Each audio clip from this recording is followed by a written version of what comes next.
देखो रिकॉर्डिंग का मैसेज क्या स्क्रीन शेयर है। Yes ma'am. हाँ मैम। अच्छा ठीक है। लास्ट दिन हम लोगों ने सिंगल एंट्री, इसको सिंगल एंट्री भी बोलते हैं, इनकम्प्लीट रिकॉर्ड्स भी बोलते हैं, ये हम लोगों ने स्टार्ट किया था। ठीक है। अच्छा अब हम लोगों ने क्वेश्चन जो है आई थिंक लगातार 8th नंबर तक कर लिया था ना, इलास्ट्रेशन 8 तक। ठीक है अब हम लोग इलास्ट्रेशन 9 वाला करेंगे आज। ठीक है उसके बाद हम लोग देखते हैं कौन सा होता है। 10th वाला थोड़ा बड़ा है, देखते हैं अगर 10th वाला होगा तो ठीक है, नहीं तो दूसरा कोई क्वेश्चन लेंगे। तो देखो क्या बोला है, from the following data furnished by Mr. Manoj, you are required to prepare trading and profit and loss account। तो हम लोगों ने सीखा था कि इनकम्प्लीट रिकॉर्ड्स हम लोग का दो मेथड से होता है। ठीक है एक क्या होता है स्टेटमेंट ऑफ अफेयर्स, मतलब सिर्फ बैलेंस शीट जैसा बना के, जहां पर हम लोग दो ओपनिंग और क्लोजिंग कैपिटल को कंपेयर करके उसमें ड्रॉइंग या फिर अगर कुछ और है तो उसका कैलकुलेशन करके हम लोग उससे क्या करते थे, प्रॉफिट निकालते थे। ठीक है और यहाँ पर क्या हो रहा है, बंद कर।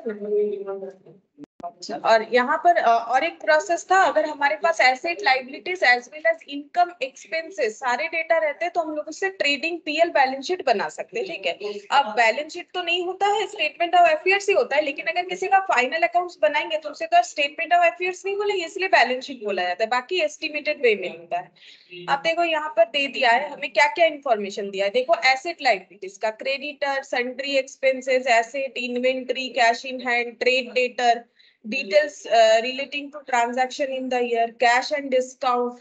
ठीक है sales return, bad debt, sales discount allowed by creditor, purchase return, additional capital, realizations from debtor, cash purchase, cash expense। ठीक है paid by check, for machine purchased, household expense drawn from bank, cash paid, cash drawn, cash in hand, check issued to creditor। ठीक है तो ये जितना भी हमारे पास details है इससे हम लोग को क्या प्रिपेयर करके देना पड़ेगा, trading and profit and loss account for mister Manoj. ठीक है तो सबसे पहले तुम लोग ट्रेडिंग पीएल और बैलेंस शीट का ड्रॉ कर लो। ठीक है उसके बाद हम लोग देखेंगे कि क्या वर्किंग नोट हमें चाहिए और क्या नहीं चाहिए। तो हम लोग पहले बना लेते हैं ट्रेडिंग पीएल और बैलेंस शीट का पूरा एक स्ट्रक्चर बना लो। यहाँ पर फर्स्ट हम लोग वही करेंगे, illustration 9 in the books of Mr. Manoj। ठीक है in the books of mister Manoj trading and profit and loss account,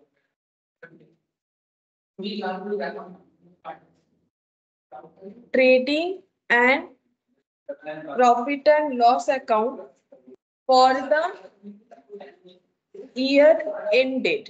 Okay for the year ended 31st March 2022, 31st March 2022।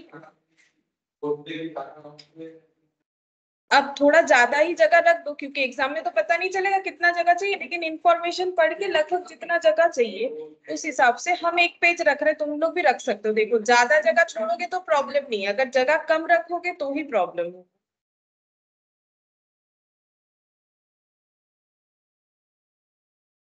जगह कम रखने से प्रॉब्लम होगा तो ज्यादा जगह ही रख देते हैं। देखो मैंने पूरा एक पेज रख दिया है और एक पेज बैलेंस शीट के लिए रख दे, चाहिए या नहीं चाहिए पता नहीं, रख लेते हैं balance sheet as on 31st March 2020।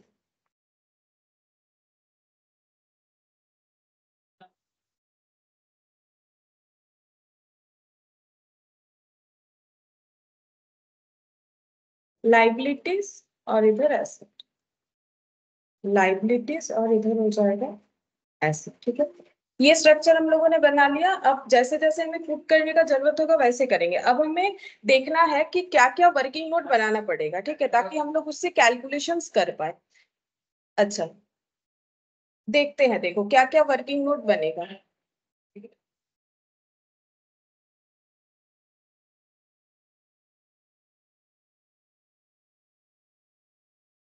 Good morning ma'am. Good morning ma'am. सबसे पहले हम लोग को दिया हुआ है क्रेडिटर, ठीक है। मैंने क्या बोला था, अगर हम लोगों का बैलेंस पे चेंजेस है तो हमें उसका अकाउंट बनाना चाहिए। चेंजेस इसीलिए हुआ होगा, कुछ ना कुछ ट्रांजैक्शंस हुआ है, ठीक है। एक ये ऑप्शन होता है चेक करने का, और एक दूसरा ऑप्शन भी होता है अगर नीचे हमारा कोई एडिशनल इंफॉर्मेशन होता जो कि इस क्वेश्चन में नहीं है, वहां से भी हम लोग पता कर सकते हैं। जैसे तुम लोग फाइनल अकाउंट्स में करते हो कि कोई एडिशनल इंफॉर्मेशन है तो उसमें क्या हो सकता है, उसमें एडजस्टमेंट हो सकता है, तो हम लोग क्रेडिटर का अकाउंट बना लेंगे, ठीक है। अब देखो धीरे धीरे आदत हो जाएगा तो फिर समझ में भी आ जाएगा। कुछ कुछ अकाउंट हम लोग चाहे तो स्किप कर सकते हैं, लेकिन इसमें देखो मेन मेन क्या अकाउंट बनता है हमेशा, स्टेटमेंट ऑफ अफेयर्स बनेगा, क्रेडिटर बनेगा, डेटर बनेगा, ठीक है। उसके बाद हम लोग का क्रेडिटर, डेटर, और अगर कैश बुक जरूरत हो तो वो भी बन सकता है। देखते हैं, अभी मैंने तो बता दिया कैसे करके हमें चेक करना है। अगर एक्स्ट्रा बन जाएगा तो बन जाएगा, उसमें कोई प्रॉब्लम नहीं है। लेकिन ऐसे देखो, ये देखो क्रेडिटर, क्रेडिटर हमें प्रिपेयर करना चाहिए क्योंकि इसका ओपनिंग क्लोजिंग में चेंजेस है। अच्छा, क्रेडिटर क्योंकि लाइबिलिटी होता है, इधर हम लोग लिखेंगे बाई बैलेंस बीडी, और इधर हम लोग लिखेंगे टू बैलेंस सीडी, ठीक है। बाई बैलेंस बीडी मतलब ओपनिंग 15,770, और टू बैलेंस सीडी मतलब क्लोजिंग 12,400। अब ये वाला और कहाँ लिखेंगे बोलो, एक हम लोग स्टेटमेंट ऑफ अफेयर्स बना लेते हैं, वहां पर भी लिख लेंगे साथ ही साथ, और एक हम लोग कहाँ पर लिखेंगे, क्लोजिंग वाले बैलेंस शीट में, है ना। क्रेडिटर का तो हमें वहां भी बैलेंस लिखना पड़ेगा, तो ये जो हम लोग का क्रेडिटर यहाँ पर आ जाएगा, कौन सा आएगा यहाँ पर, कौन सा आएगा, 15,770 या 12,400? 12,400 था इस पे, 12,400। और एक स्टेटमेंट ऑफ अफेयर्स बनाएंगे जहां पर 15,770 आएगा।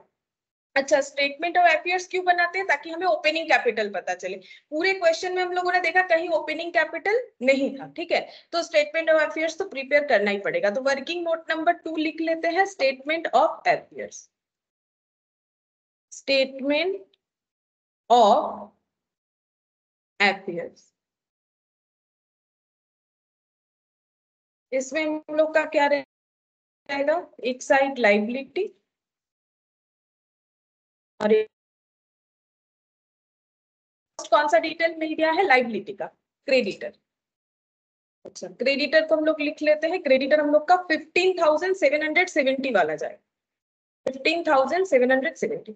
देखो अभी हम लोगों ने सिर्फ एक ही डेटा कलेक्ट किया क्रेडिटर का, उसको कहाँ कहाँ किया, एक तो क्रेडिटर अकाउंट में, एक बैलेंस शीट में क्लोजिंग वाला, स्टेटमेंट ऑफ अफेयर्स में ओपनिंग वाला, ठीक है। अच्छा, अब नेक्स्ट देखते हैं सन्ड्री एक्सपेंसेस आउटस्टैंडिंग, इसमें भी चेंजेस है तो इसका भी अकाउंट बना लो, ठीक है। Sundry expenses outstanding, working note number 3, outstanding sundry expense.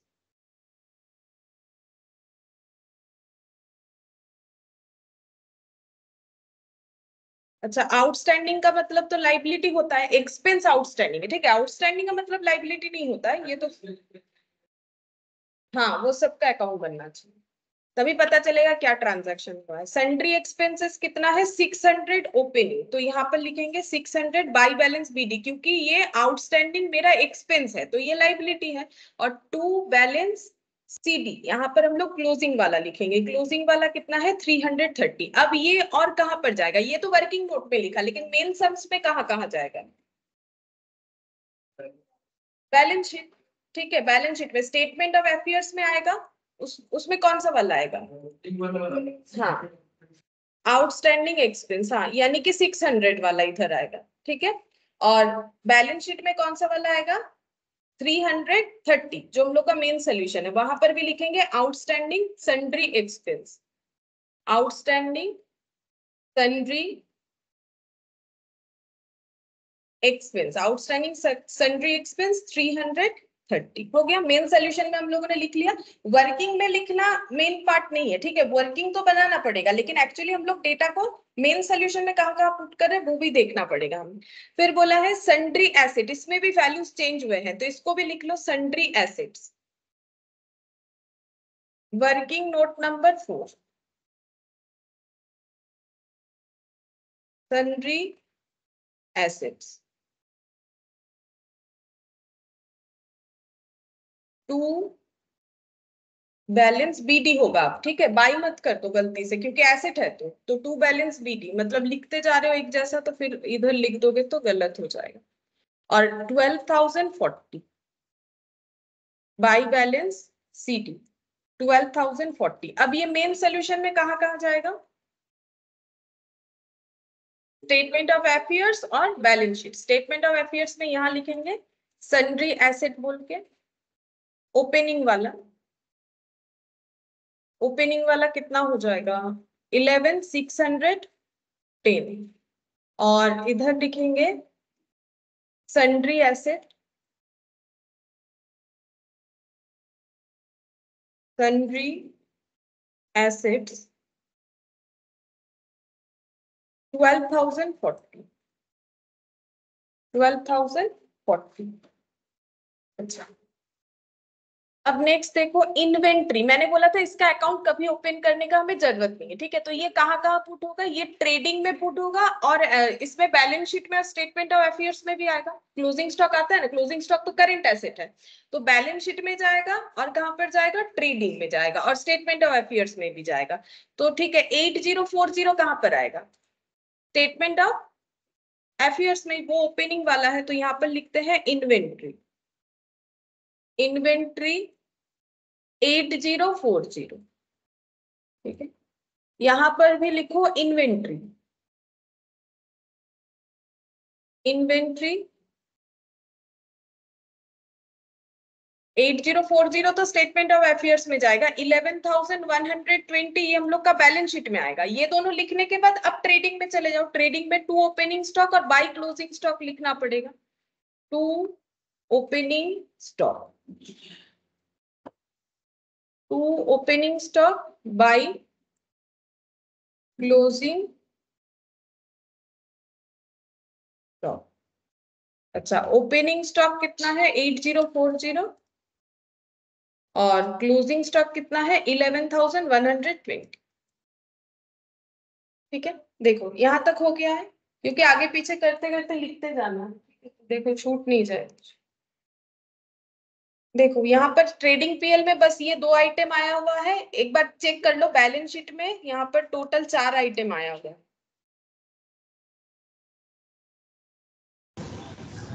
Good afternoon. Good afternoon ma'am.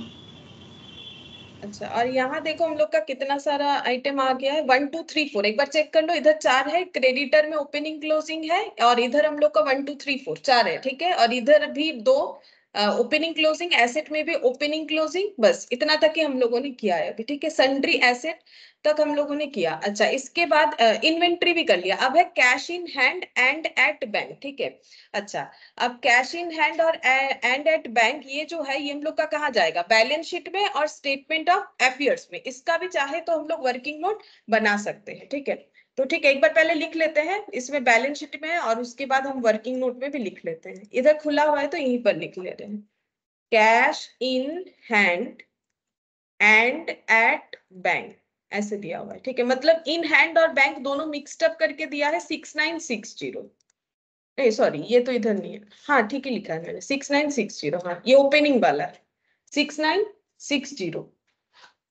और 8080 कहाँ पर जाएगा? बैलेंस शीट में, ठीक है। 8080 बैलेंस शीट में जाएगा, लिखो cash in hand and at bank, cash in hand and at bank, ठीक है। ये हम लोग का कितना हो जाएगा 8080, ठीक है।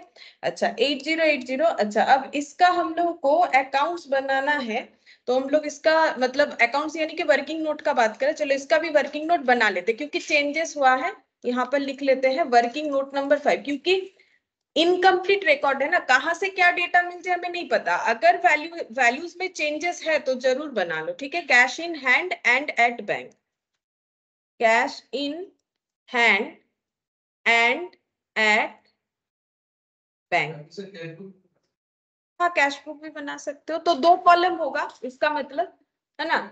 अगर लेजर, एक ही बात है, कैश का लेजर मतलब कैश बुक ही तो हुआ। हम लोग इसका दो दो अकाउंट मतलब सॉरी 2 कॉलम बना लेंगे, एक कैश और एक बैंक, ठीक है। क्योंकि ये पढ़ के ही लग रहा है कि हमारे पास इन हैंड भी है और बैंक में भी पैसा है, तो तुम लोग 2 कॉलम बनाओ, एक कैश का और एक बैंक का, ठीक है। यहाँ पर भी लिखेंगे कैश का, एक बैंक का। लेकिन एक प्रॉब्लम है, क्या प्रॉब्लम है बोलो तो, हम लोग वैल्यूज को लिखे कैसे, क्योंकि हमें तो कंबाइंड वैल्यू दिया हुआ है, ये चीज देखो है ना, हम लोग को दिया हुआ, कहाँ चला गया, ये रहा। ये जो है इसमें कैश का भी बैलेंस है, मतलब इन हैंड भी है, और इसमें क्या है, बैंक भी है।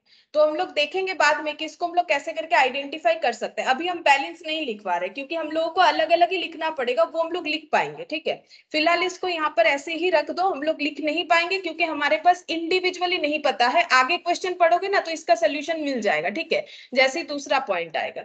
अच्छा, आप देखो डेटर, डेटर तो क्वेश्चन मार्क है, इसका तो अकाउंट बनना ही चाहिए, ठीक है। ओपनिंग वाला क्वेश्चन मार्क है, क्लोजिंग वाला हम लोगों का दिया हुआ है। चलो डेटर बनाओ। ये कैश बुक का ना जगह थोड़ा ज्यादा रख दो, ठीक है, इसमें ज्यादा जगह चाहिए होगा।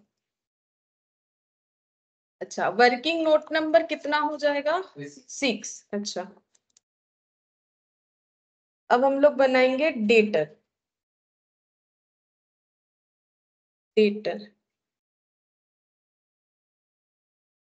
डेटर का ओपनिंग मिसिंग है, मतलब टू बैलेंस बीडी नहीं है। हाँ, बाई बैलेंस है 17,870 बाई बैलेंस सीडी 17,870। अच्छा, ये मिसिंग है, ये हमें फाइंड आउट करना पड़ेगा। मैंने यहाँ पर लिख के रख दिया, मतलब ये हमें फाइंड आउट करना है, ऐसे बाद में हम इसे हटा देंगे, ठीक है। तुम लोग अगर नहीं भी लिखोगे चलेगा। 17,870 ये हम लोग पुट करेंगे मेन सोल्यूशन में, कहाँ पर, बैलेंस शीट में, ठीक है। जो बैलेंस शीट है उसमें पुट करेंगे। हाँ, एसेट साइड में सन्ड्री डेटर, ठीक है। मैंने इन्वेंट्री के ऊपर लिखा है, सीक्वेंस के हिसाब से हम लोग लिख रहे हैं, ठीक है। इन्वेंट्री के ऊपर अगर अभी इधर उधर हो गया कोई बात नहीं, এখন যদি এদিক ওদিক লিখে দিয়েছো কোনো অসুবিধা নেই, এক্সাম টাইম একটু মেনটেन করলে। मार्क्स काटता नहीं है, लेकिन क्या है, अगर हम लोग को तो पता है ना, एक सीक्वेंस में होना चाहिए, या तो करंट देन फिक्स्ड या फिर फिक्स देन करंट, कोई भी एक तरीके से लिखना पड़ेगा, मतलब एक प्रॉपर सिस्टम में तो हमें चलना पड़ेगा ना। तो ये ऐसे करोगे तो ज्यादा बेटर होगा। अभी लिख लियो तो कोई बात नहीं, लेकिन ऐसा लिखो कि जैसे हम लोग ऐसे, जैसे मैंने जगह रखा है ना, मेरा भी कभी कभी कम बेसी हो जाता है, इसलिए थोड़ा ज्यादा जगह रखो, ठीक है, तो लिखने में दिक्कत नहीं होगा। सन्ड्री डेटर 17,870, 17,870, ठीक है, लिख दियो। अच्छा, डेटर के बाद नेक्स्ट देखते हैं क्या है, details relating to transaction in the year. अब हम लोग को ट्रांजैक्शन बोला है, बोल रहा है cash and discount credited to debtor. अब इसमें भी देखो कंबाइन चीज दिया हुआ है, बोल रहा है कि cash and discount credited to debtor, मतलब हम लोगों ने इस एंट्री में टू डेटर किया होगा। क्रेडिटेड मतलब कितने से, 64,000 से। तो कैश रिसीव किया है तभी तो डेटर को क्रेडिट किया होगा, कैश अकाउंट डेबिट, और डिस्काउंट दिया है तभी तो डिस्काउंट को डेबिट किया होगा। लेकिन अगेन प्रॉब्लम क्या है बोलो तो, हम लोग को पता ही नहीं है यहाँ कितना दे और यहाँ कितना दे। लेकिन डेटर को क्रेडिट किया है 64 से, इसका मतलब मेरा डेटर कितना रहा होगा, 64,000। मतलब मैंने 64,000 का क्या किया होगा, मे बी क्रेडिट सेल मेरा कितना रहा होगा, मतलब और भी अगर है तो मुझे नहीं पता, लेकिन एक बार तो पता चल रहा है कि 64,000 का तो एक मेरा क्रेडिट सेल जरूर था, ठीक है, ये तो हमें पता चल रहा है। अच्छा, अब हम लोग क्या करेंगे, यहाँ पर सेल्स रिटर्न, ये तो अभी देखो पुट नहीं कर सकते, ये ऐसा कंबाइंड डेटा कहाँ पुट करें, मतलब इसमें तुम लोग को ऐसे पॉइंट कर देना एग्जाम टाइम में कि हाँ ये मेरा बाकी है, ठीक है, ये हम लोग पुट नहीं कर पाए। अब नेक्स्ट देखो, बोल रहा है सेल्स रिटर्न। अच्छा, सेल्स रिटर्न कहाँ पर लिखे, सेल्स रिटर्न का एंट्री क्या होता है बोलो, डेटर, ठीक है। तो डेटर में लिखोगे कितना, 1,450 बाई सेल्स रिटर्न बोल के लिखो। डेटर में बाई सेल्स रिटर्न बोल के, डेटर में बाई सेल्स रिटर्न 1,450. है, 1,450. हाँ 1,450 बाई सेल्स रिटर्न। अच्छा, ये मेन सोल्यूशन में कहाँ लिखोगे, ट्रेडिंग में सेल से लेस होगा। तो पूरा डेटा नहीं पता है, लेकिन तुम लोग थोड़ा सा जगह छोड़ के लिख सकते हो, जैसे अगर तुम लोग यहाँ पर लिख देते हो लाइक बाई सेल्स, ठीक है। मान लो यहाँ पर हमें कैश क्रेडिट अलग अलग मिला, तो मैंने इतना जगह छोड़ दिया, यहाँ पर लिख देते हैं सेल्स रिटर्न, एक अंदाजे से जगह रख दोगे तो हो जाएगा 1,450, ठीक है, 1,450 सेल्स रिटर्न हम लोगों ने लिख दिया। अच्छा, सेल्स रिटर्न के बाद है बैड डेप्ट। बैड डेप्ट का एंट्री क्या होता है, बैड डेप्ट अकाउंट डेबिट टू डेटर, तो पहले डेटर में लिखेंगे बाई बैड डेट, डेटर में लिखो पहले बाई बैड डेट। अच्छा, ये अमाउंट कितना है हम लोग का 420, ठीक है, बाई बैड डेट हो गया। अच्छा, अब ये मेन सोल्यूशन में कहा जाता है, पीएल में जाता है, टू पीएल में जाता है, ट्रेडिंग में नहीं, पीएल में, to bad debt, to bad debt. अच्छा, कितना था 420, ठीक है। अच्छा, अब नेक्स्ट देखो, बैड डेट के बाद यहाँ पर हमें दिया है सेल्स। अब देखो सेल्स में मिक्स्ड अप करके दिया है कैश क्रेडिट 71,810, ये हम लोग मेन सोल्यूशन में लिख सकते हैं जहां पर हम लोगों ने सेल्स लिखा है टोटल सेल्स में, लेकिन कैश क्रेडिट हम लोग को जरूर मिल जाएगा कहीं ना कहीं से। तो अभी एक बार के लिए तुम लोग एक चीज कर सकते हो, यहाँ कैश और क्रेडिट का डेटा मिला के, मान लो यहाँ लिख के, यहाँ अगर तुम लोग टोटल कर रहे हो यहाँ पर टोटल डेटा लिख सकते हो। मतलब हम ये कहना चाह रहे हैं, सपोज हम लोग को मिल गया, मिले या ना मिले वो तो बात का बात है, देखना पड़ेगा, कैश और क्रेडिट लिख दिया। अब इन दोनों का टोटल कितना आएगा, इन दोनों का टोटल 71,810 आएगा, तो तुम लोग यहाँ पर लिख सकते हो 71,810। अब यहाँ पर जब कैश क्रेडिट मिलेगा तो उसे लिख देना, ठीक है। हम ये चीज बोल रहे हैं, थोड़ा सा और ऊपर करते हैं नहीं तो जगह नहीं मिलेगा मुझे, कैश और यहाँ पर लिख दिया क्रेडिट। अब ये दोनों का टोटल मेरा आना चाहिए 71,810, 71,810 कैश सेल और क्रेडिट सेल। अब जब हमें अलग अलग मिल जाएगा तब हम लोग पुट कर पाएंगे, अभी तो नहीं कर पाएंगे, अभी फिलहाल इतना ही लिख पाएंगे। अच्छा, फिर देखो बोल रहा है कि discount allowed by trade creditor, तो क्या एंट्री होगा, क्रेडिटर थे कि डिस्काउंट, तो डिस्काउंट रिसिप्ट है, तो क्या होगा क्रेडिटर टू डिस्काउंट रिसिप्ट है। तो ये कहां पर लिखेंगे, क्रेडिटर में, क्रेडिटर में लिखो टू डिस्काउंट रिसिप्ट,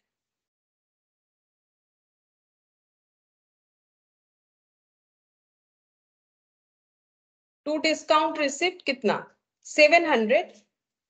और ये मेन सोल्यूशन में कहा लिखना पड़ता है, है पीएल एंड क्रेडिट है, पीएल का क्रेडिट में लिखेंगे क्योंकि ये हम लोग का इनडायरेक्ट इनकम है। इनडायरेक्ट इनकम कहाँ लिखा जाता है, पीएल के क्रेडिट में। तो बाई, थोड़ा एक लाइन जगह छोड़ के लिखना है क्योंकि ग्रॉस प्रॉफिट आएगा तो उसे ब्रॉट डाउन भी करना पड़ेगा, ठीक है, उस बात को ध्यान में रख के करो नहीं तो सीक्वेंस बिगड़ जाएगा। By trade, sorry by discount receipt, हम ट्रेडिंग लिखते रहते गलती से, डिस्काउंट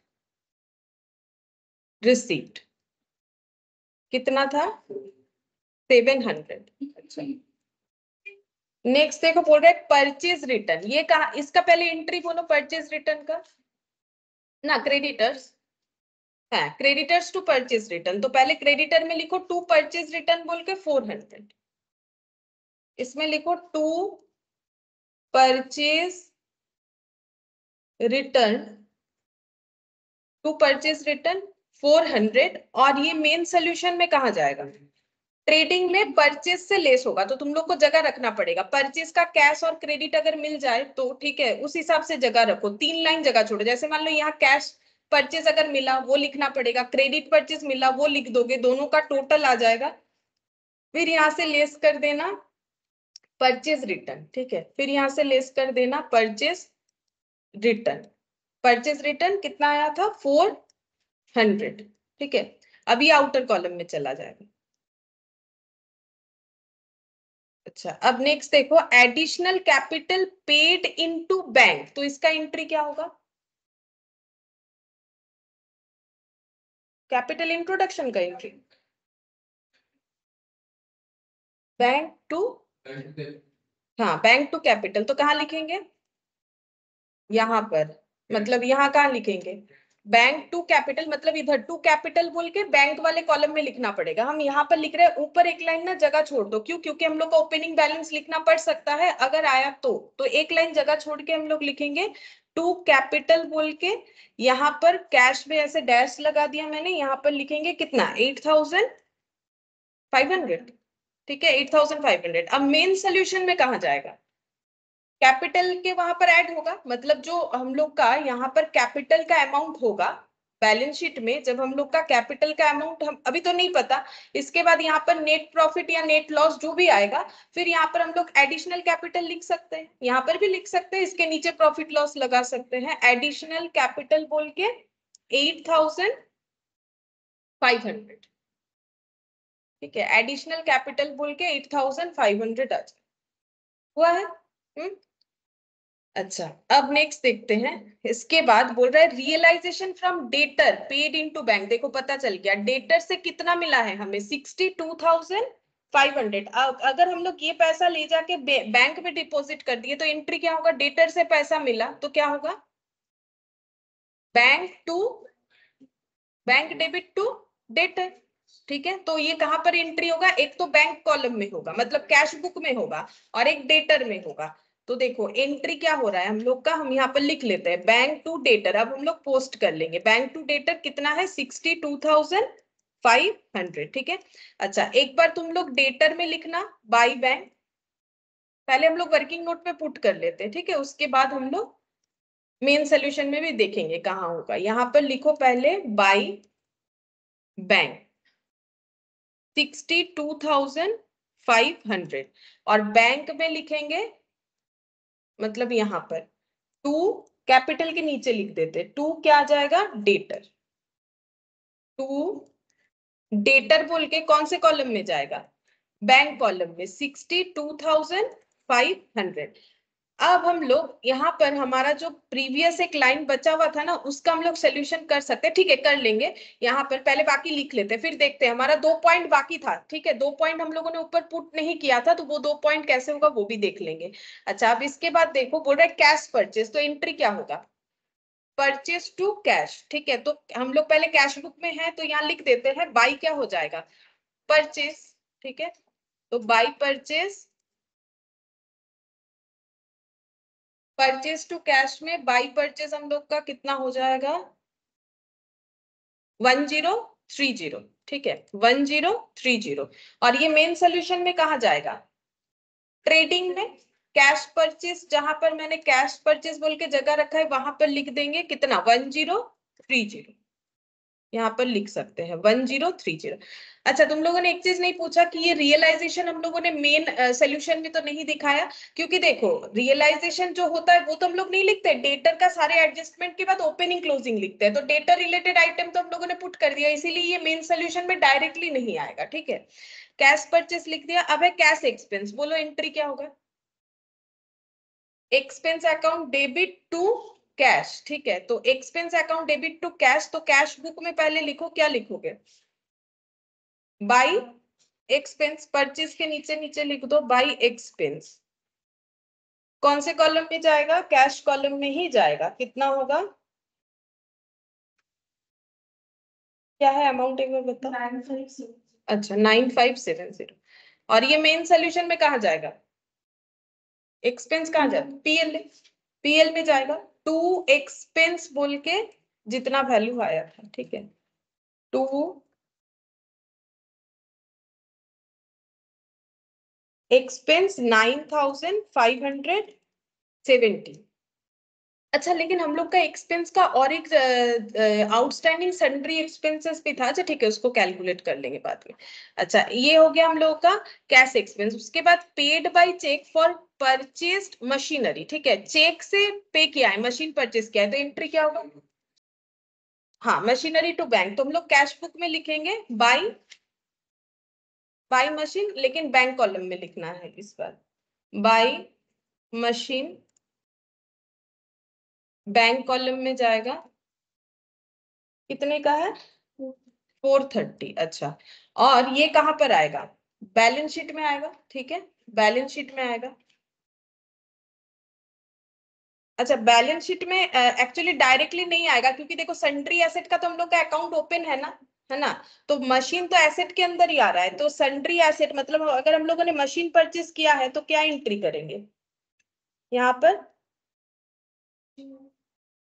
हाँ, मशीन टू कैश मतलब सन्ड्री एसेट में ही आना चाहिए, है ना, सन्ड्री एसेट में ही तो आना चाहिए। तो हम लोग क्या लिखेंगे इसमें, एसेट अकाउंट डेबिट हो रहा है तो यहाँ पर टू बैंक बोल के लिख दो, सन्ड्री एसेट में ही लिख देते हैं, क्योंकि हमारे पास तो एसेट का अकाउंट है, तो इसी में लिख देते हैं। टू बैंक बोल के कितना आएगा, मशीन जो हम लोगों ने परचेस किया है 430, ठीक है, ये मैंने लिख दिया सन्ड्री एसेट का।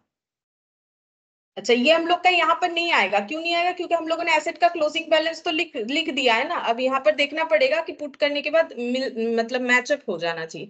House hold expenses draw from bank, मतलब ड्रॉइंग्स हुआ है तो क्या होगा, ड्रॉइंग्स टू बैंक। तो कैश बुक में लिखो by drawings, by drawings. Bank में लिखना पड़ेगा ड्रॉइंग्स टू बैंक, कितना लिखना पड़ेगा 3180। अच्छा, ड्रॉइंग्स टू बैंक हो गया। अच्छा, अब ड्रॉइंग्स को क्या करेंगे, कैपिटल से लेस करना पड़ेगा। जहां एडिशनल कैपिटल लिखे मेन सोल्यूशन में, वहां पर लिखो लेस ड्रॉइंग्स।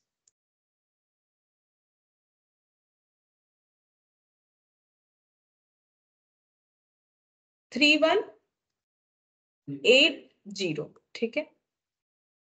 अच्छा, ड्रॉइंग्स के बाद है कैश पेड इनटू बैंक, तो इसका एंट्री क्या होता है,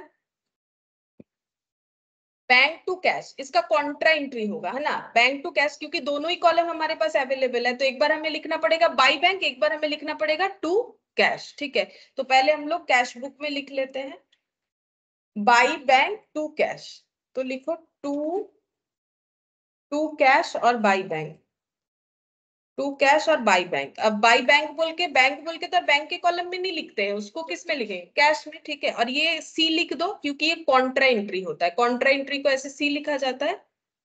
तो 5000, और यहां पर लिखेंगे 5000, ठीक है। अच्छा, अब इसको भी हमें लिखने का जरूरत नहीं मेन सोल्यूशन में, क्योंकि हमें तो opening closing cash bank balance चाहिए, वो तो हम लोगों ने लिख लिया है, ठीक है। इसके बाद कैश ड्रॉन फ्रॉम बैंक, तो क्या होगा टू बैंक, फिर से contra entry, cash to bank, तो by cash to bank, again contra entry. अच्छा, वैल्यू कितना है 9240, तो यहाँ पर लिखेंगे 40, बाई साइड में बैंक कॉलम में जाएगा और टू साइड में कैश कॉलम में जाएगा, 9240। अच्छा, कैश इन हैंड, ये देखो 31 मार्च 2022, मतलब जब का हम लोग बैलेंस शीट बना रहे हैं, हमें क्लोजिंग कैश बैलेंस मिल गया, ठीक है। तो हम लोग क्या लिखेंगे, बाई बैलेंस सीडी, ठीक है। तो थोड़ा सा जगह रख दो, पता नहीं कुछ और लिखना पड़े, मतलब नीचे एक दो लाइन जगह रख के लिखो बाई बैलेंस सीडी। ये हम लोग कहाँ पर लिखेंगे, कैश का क्लोजिंग बैलेंस में लिख देंगे, कैश कॉलम में लिखेंगे 1200, ठीक है, कैश कॉलम में लिख दिया 1200। अच्छा, अब cheque issued to trade creditor, इसका एंट्री क्या होगा, क्रेडिटर्स टू बैंक, तो यहाँ बाई क्रेडिटर्स लिखना पड़ेगा, बाई क्रेडिटर्स,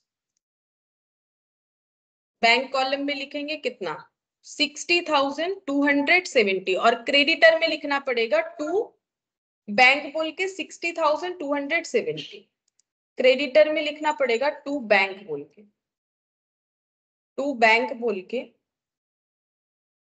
टू बैंक 60,270, ठीक है। एक बार हम लोगों ने सब पुट कर लिया, लेकिन हम लोगों का ना कुछ पॉइंट ऊपर बाकी था जो हम लोग पुट नहीं कर पाए थे, जो कि कंबाइनली दिया हुआ था। जैसे कि ये वाला एक था cash in hand cash at bank, ये हम लोग का पॉइंट आउट किया हुआ था, और उसके बाद हम लोग का शायद ये वाला था cash and discount credited to debtor, ठीक है। तो हम लोग को देखो पता चला है, डेटर अकाउंट में देखो डेटर से कितना पैसा रिसीव किया है, वहां तुम लोग को मिलेगा। देखो डेटर अकाउंट में डेटर से कितना पैसा रिसीव किया हम लोगों ने, बाई बैंक बोल के होगा, देखो बाई कैश एंड बैंक बोल के होगा 6500, ठीक है। 62,500 हम लोगों ने डेटर से पैसा रिसीव किया है, और हम लोग का डेटर क्रेडिट कितने से हुआ है 64,000, ये यहाँ पर दिख रहा है, देखो 64,000, मतलब हम लोग को मिलना चाहिए था 64,000, लेकिन हम लोगों ने रिसीव कितना किया है, तभी तो डिस्काउंट दिया है। हाँ, तो कितना डिस्काउंट दिया, 64,000 मिलना चाहिए था, 62,500 लेके मान लिया हम लोगों ने, तो फिर कितना डिस्काउंट दे दिया,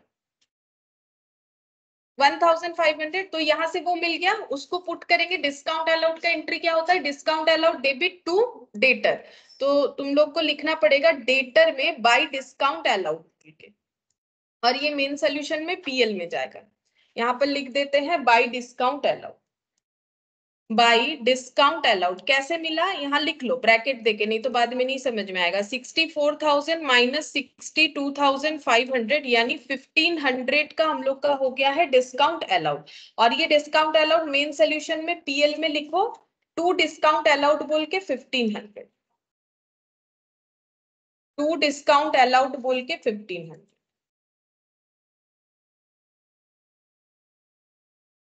टू डिस्काउंट अलाउड 1500। ठीक है, टू डिस्काउंट अलाउड 1500 लिख दिया हम लोगों ने। अच्छा, और कुछ बाकी था हम लोग का पुट करने का? नहीं, और तो मुझे कुछ नहीं दिख रहा है बाकी था। अब हम लोग एक एक करके अकाउंट को क्लोज करके उसके बाद देखेंगे क्या डेटा हमें लिखना पड़ेगा। अच्छा, अब देखते हैं यहाँ पर फर्स्ट हम लोग क्या क्लोज करें। हम लोग का स्टेटमेंट ऑफ अफेयर्स बना हुआ है, ठीक है। स्टेटमेंट ऑफ अफेयर्स को पहले क्लोज करते हैं। अच्छा, यहाँ कैश इन हैंड लिखा है, ये वाला लिखा है अच्छा, यहाँ मैंने डेटर नहीं लिखा था बाई चांस। ओ, डेटर नहीं लिखा है तो अभी ये क्लोज नहीं होगा। क्यों बोलो? क्योंकि हमारा ओपनिंग डेटर तो मिसिंग है। ओपनिंग डेटर जब तक नहीं मिलेगा स्टेटमेंट ऑफ अफेयर्स बंद नहीं होगा। कैसे बंद होगा? क्योंकि हमारा ये मिसिंग फिगर था ना सबसे पहले क्वेश्चन में, डेटर। ठीक है, तो हमें समझना पड़ेगा कौन सा क्लोज करना पड़ेगा, एक एक करके चेक करना पड़ेगा। अच्छा, अब यहाँ पर ये है हम लोग का, देखो कैश एंड बैंक। अच्छा, इसका हम लोगों ने डेटा सारा पुट नहीं किया था। देखो पहले इसी को चेक करते, ठीक है, क्योंकि इसका हम लोगों ने सब डेटा पुट नहीं किया था। हमारे पास अभी भी एक डेटा हमारा रह गया है ना कंबाइंड फॉर्म में, ये वाला cash in hand and cash at bank. देखो हमें ना अभी अभी पता चल गया कि यहाँ पर हम लोगों का जो स्टार्टिंग ईयर था वहां पर कैश बैलेंस कितना था, 1200। ठीक है, और स्टार्टिंग में कैश और बैंक मिला के कितना था, 6960। इसमें कैश वाला भी है और इसमें बैंक वाला भी है। कैश हमें पता चल गया 1200, तो बैंक वाला माइनस करके निकालो कितना होगा। अच्छा, ये ओपनिंग था कि क्लोजिंग? हम तो 6960 ले लिए। ये हम लोग का कौन सा वाला डेटा है? क्लोजिंग है, ये तो क्लोजिंग साइड है, सॉरी। तो ये 6960 नहीं, तुम लोग को कितना लेना पड़ेगा, 8080, है ना। ये तो हम लोग का क्लोजिंग वाला है ना, हम तो ओपनिंग वाला दिखा रहे थे। ओपनिंग तो टू बैलेंस बीडी होता है, ये बाई बैलेंस सीडी वाला है, तो 8080 होगा ना। कितना? 6880। अच्छा, है। ये देखो कैसे निकालेंगे, 8080 total closing cash and bank है। यहां से 1200 लेस कर देते हैं तो हम लोग को कितना मिल गया, 6880। ठीक है, 6880 हम लोग को पता चल गया कि हम लोग का बैंक का क्लोजिंग बैलेंस कितना है। ठीक है, अच्छा, अब अगर हम लोग इसको क्लोज करेंगे ना तो हम लोग को बैलेंस जो है यहाँ टू बैलेंस बीडी वाला जो डेटा है वो पता चल जाएगा। ठीक है, यहाँ पर हम लोग को टू बैलेंस बीडी वाला डेटा पता चल जाएगा। अच्छा, हमारे पास और कोई डेटा अवेलेबल है क्या, एक बार चेक कर लेते हैं। नहीं, और तो कुछ नहीं है। चेक इशूड टू क्रेडिटर, सारा डेटा तो लिख लिया है। ठीक है, चलो सबसे पहले ये बैंक कॉलम को क्लोज करो, इसको बैंक वाला कॉलम ऐड करो, इधर वाला देखते हैं कितना होता है। 430 3180,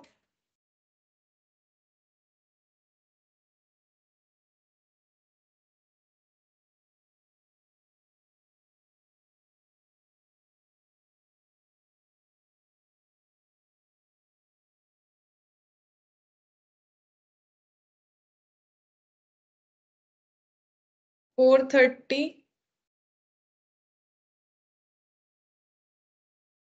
3180 प्लस 9240 प्लस 60,270 प्लस 6880, कितना आ गया, 80,000।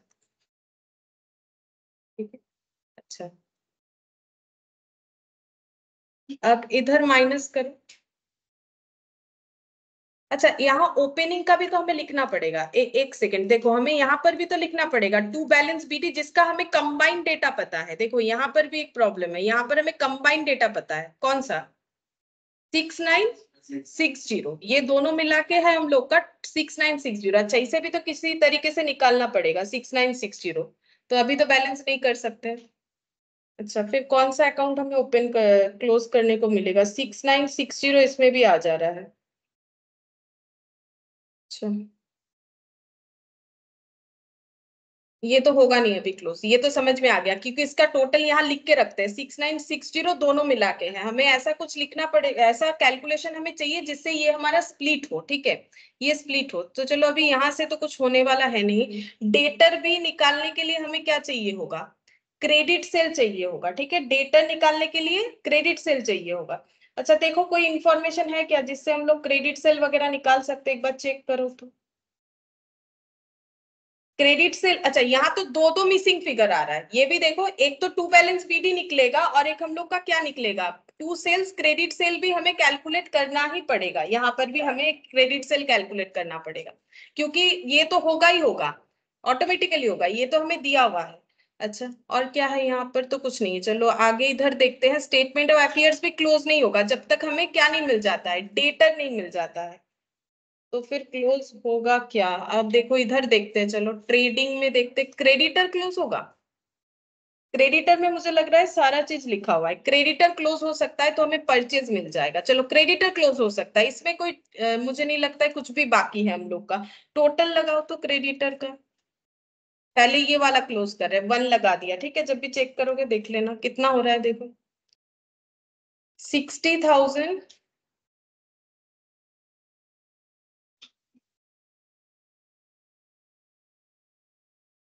700 प्लस 400 प्लस 60,270 प्लस 12,400। अच्छा मीटर 2400 করে দিলাম, 73,770।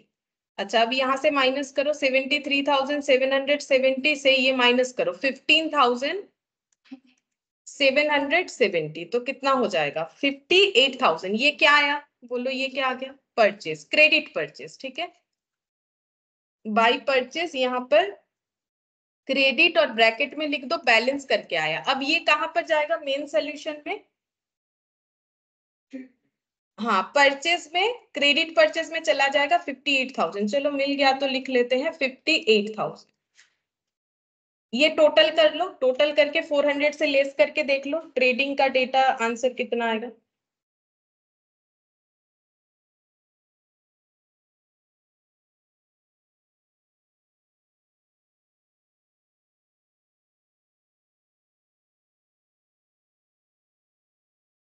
वन जीरो थ्री जीरो 58,000 कितना हो रहा है, 59,030 माइनस 400 कितना होगा, 58,630, ठीक है, 58,630 हो गया। अच्छा हम लोग ये वाला भी तो निकाल सकते हैं, तो यहाँ से जीपी निकल जाएगा, देखो हम लोग को कैश क्रेडिट नहीं पता लेकिन टोटल सेल्स तो पता है, तो हम लोग आउटर में बैलेंस तो निकाल सकते हैं क्योंकि बाकी कहीं से भी तो हमारा कुछ भी नहीं हो रहा है, कोई भी अकाउंट क्लोज नहीं हो रहा है, तो फिर यहाँ से देखो कितना हो रहा है, ये दोनों को लेस करने से 71,810 से 1450 को लेस कर दो, कितना आ रहा है 7360। हमें पता चल गया सेल कितना है, भले ही हमें बाइफर्केशन नहीं पता चला, अगर आगे पता चल जाएगा तो पुट कर लेंगे, नहीं पता चला तो भी तो हमारा क्वेश्चन तो सॉल्व होना चाहिए क्योंकि वर्किंग नोट तो कोई भी बंद नहीं हो रहा है क्रेडिटर के अलावा। अब इसको बैलेंस करोगे तो क्या मिल जाएगा, ग्रॉस प्रॉफिट, तो इसको देखो क्लोज करके कितना आ रहा है 08418 टू ग्रॉस प्रॉफिट 81,480, देखो माइनस करके कितना आ रहा है ग्रॉस प्रॉफिट,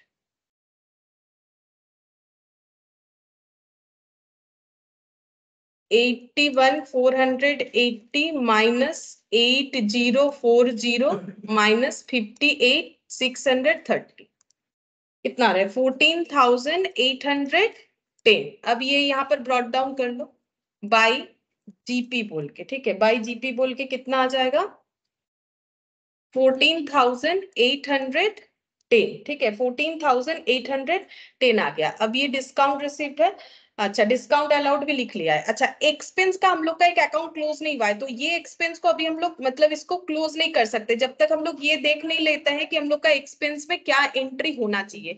देखो, एक्सपेंस हम लोगों ने यहाँ पर लिखा था कि हम लोग का मतलब आउटस्टैंडिंग इतना है, ठीक है। अच्छा, अब अगर हम लोग का देखो एक्सपेंस का हम लोगों ने एक एंट्री किया था, देखो कैश में तुम लोग को दिखेगा एक्सपेंस का क्या एंट्री किया था हम लोगों ने, एक्सपेंस पेमेंट किया था, ठीक है। तो एक्सपेंस पेमेंट क्या है, तो एंट्री क्या हो जाएगा, इसको हम लोग क्या लिखेंगे यहाँ पर, टू कैश, ठीक है। अगर हम लोग पे कर रहे हैं तो टू कैश, कितना 9570। अच्छा, ये ऐड करो, कितना हो रहा है, 0099, ठीक है। यहाँ पर आ रहा है 9900, और ये बैलेंस करके जो आ रहा है इसको क्या लिखेंगे, और अमाउंट बताओ कितना आ रहा है। अमाउंट तो बता ही दोगे, 9000 कितना आ रहा है, 300। इसको क्या लिखना चाहिए, बैलेंसिंग फिगर बाई साइड में आ रहा है, मैंने बाई लिख दिया, लेकिन इसका नाम क्या होना चाहिए, बोलो। देखो, हम लोग का 600 रुपीज पहले बाकी था, हम लोगों ने 9570 पे किया, इसका लॉजिक समझो। 600 पहले बाकी था, हम लोगों ने पे कितना किया, 9570। लेकिन मुझे एक चीज बोलो कि मेरा अगर 600 ही बाकी है तो हम 9570 क्यों पे करेंगे, इसका मतलब ये प्रीवियस ईयर का बाकी था, और इस ईयर का हम लोगों ने एक्सपेंसेस का कितना पे किया, 9570। उसके बाद भी हम लोग का कितना बाकी रह जा रहा है, 330। तो हम लोग का इस साल का तो कुछ एक्सपेंस हुआ होगा, जिसका एंट्री हम लोग क्या करते हैं, एक्सपेंस टू कैश, और उसके बाद उसे ट्रांसफर कहाँ करते हैं, पीएल टू एक्सपेंस। तो ये कहां पर जाएगा, बाई पीएल में। ये एक्चुअली करंट ईयर का एक्सपेंस है, देख लो। जैसे अगर हम लोगों ने 9570 पे किया है, लेकिन उसमें देखो हमारा अगर पहले का कुछ बाकी है, मान लो हम लोग किसी ग्रोसरी शॉप में जाके कुछ भी परचेज कर रहे हैं, तो अगर हमारा पहले से उनके पास 200 रुपए बाकी है, और हम लोगों ने अगर 800 का बिल करके 800 पे करेंगे, वो क्या बोलेगा, पहले 200 एडजस्ट करो, ठीक है। तो ये देखो 9570 पे किया, उसमें पहले का 600 एडजस्ट होगा, तो कितना माइनस हो रहा है, एक बार माइनस करके बताओ मुझे।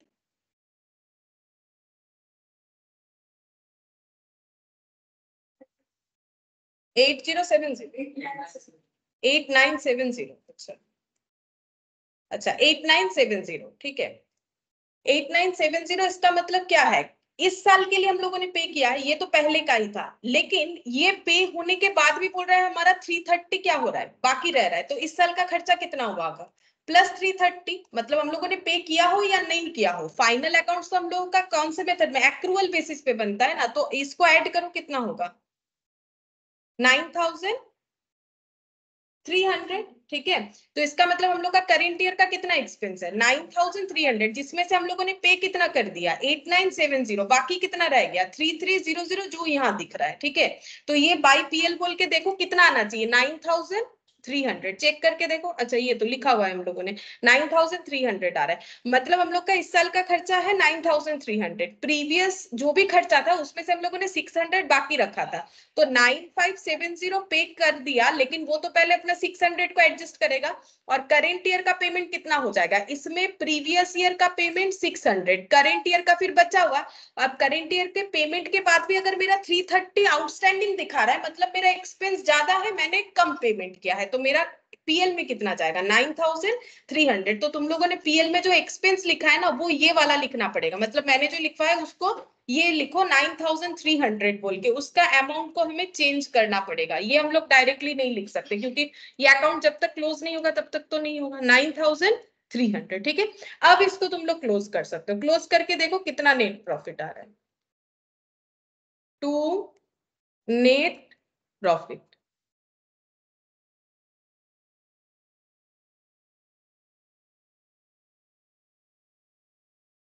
15510, और इधर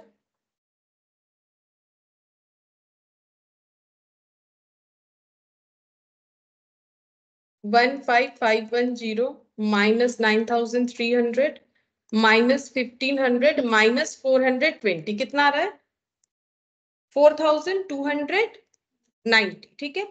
ये नेट प्रॉफिट कहां पर ट्रांसफर कर देंगे, कैपिटल में। तो कैपिटल में लिखो एड नेट प्रॉफिट, यहां पर एड नेट प्रॉफिट कितना हो जाएगा, 4290, ठीक है, अभी भी हम लोग का क्लोज नहीं हुआ है लेकिन सारा चीज, ठीक है। अब जैसा जैसा क्लोज होगा वैसे ही करेंगे। तो हम लोगों ने फर्स्ट क्रेडिटर को क्लोज कर दिया था, सेकंड हम लोगों ने कौन सा किया, एक्सपेंसेस वाला क्लोज कर दिया, ठीक है। अच्छा, अब नेक्स्ट देखते हैं कौन सा क्लोज होगा। यहाँ पर हम लोग का एक एसेट का अकाउंट है, ये तो नहीं होगा क्योंकि इसका जब तक हम लोग कंबाइन एंट्री को स्प्लिट नहीं कर पाते ये नहीं कर पाएंगे। डेटर में भी 2 खाली है तो इसे नहीं कर पाएंगे। अच्छा, यही है। अच्छा, क्या हम लोग का एसेट का अकाउंट क्लोज हो जाएगा, चेक करो तो। एसेट का अकाउंट अगर क्लोज करते हैं तो हम लोग का क्या आ सकता है, चेक करके देखो एक बार। एक ही ऑप्शन है, एसेट अगर क्लोज होगा तो हो सकता है।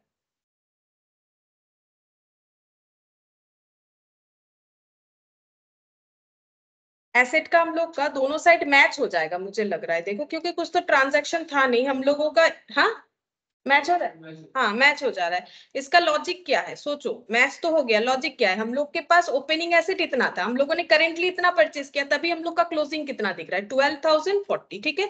तो इसको बनाने का सिग्निफिकेंस वैसे तो कुछ रहा नहीं, ठीक है, फिर भी हम लोग का क्लोज तो हो गया। तो अभी थर्ड नंबर पे मैंने ये क्लोज किया, ठीक है, सन्ड्री एसेट हम लोग का क्लोज हो गया थर्ड नंबर पे। अच्छा, और क्या बाकी है, हम लोग का कैश इन हैंड और इधर हम लोग का डेटर बाकी है।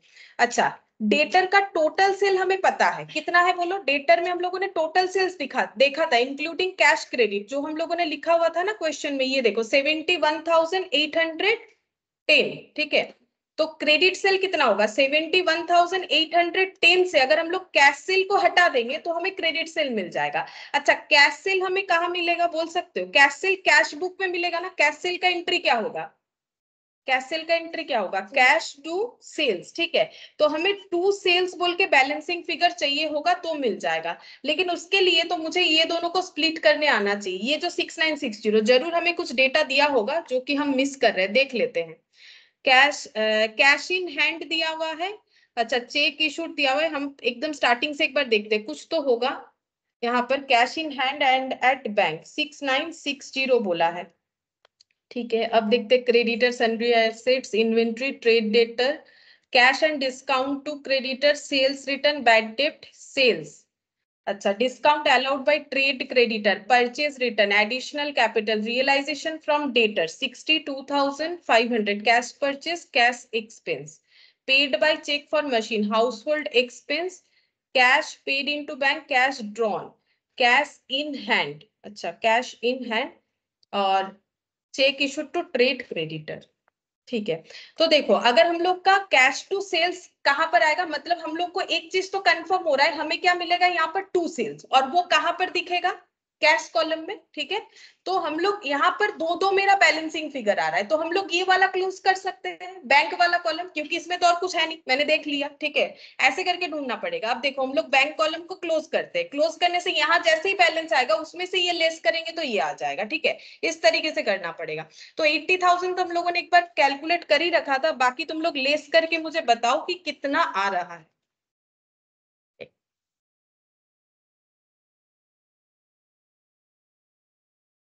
बोलो कितना आ रहा है, 4,000, हाँ। तो यहाँ पर बैलेंस करके कितना आ गया, 4,000 बैंक के कॉलम में, ठीक है। चेक कर करके करना पड़ेगा, बैंक के कॉलम में हम लोग अगर 4,000 लिखेंगे तो इधर कितना लिखेंगे, माइनस करो देता है, तो 6960 माइनस 4,000, ये देखो ऐसे लिखो, 6960 माइनस 4,000 लिख के रखो, नहीं तो नहीं समझ में आएगा। कितना आ रहा है हम लोग का, 2,960। अब हम लोग अगर इस कॉलम को ले मतलब बैलेंस करेंगे तो हमें कैश सेल मिल जाएगा, ठीक है।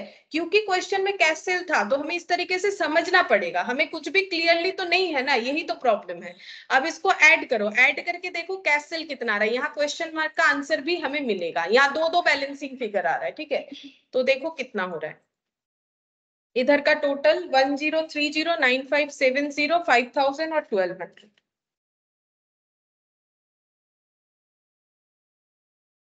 16,800 हो रहा है शायद, हाँ 16,800। और ये देखिए माइनस का 16,800 माइनस 2,960 माइनस 9,240, 4,600। तो कैश सेल पता चल गया 4,600। अब इसको सबसे पहले कहाँ लिखेंगे, हाँ डेटर में हम लोग यहाँ माइनस करके क्रेडिट सेल निकालेंगे, ठीक है। अब कैश सेल तो हमें पता है, इसका एंट्री क्या होगा, कैश टू सेल्स, ठीक है।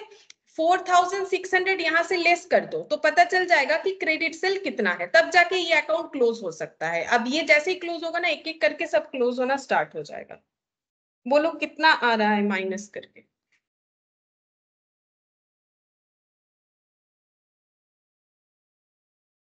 माइनस, अच्छा 67,210, 67,210 ये क्रेडिट सेल आ गया। अब ये बैलेंस करेंगे तो हमें ओपनिंग डेटर मिल जाएगा। जैसे ये मिल जाएगा हम लोग इसको पुट कर सकते हैं स्टेटमेंट ऑफ अफेयर्स में। इसका टोटल लगाओ।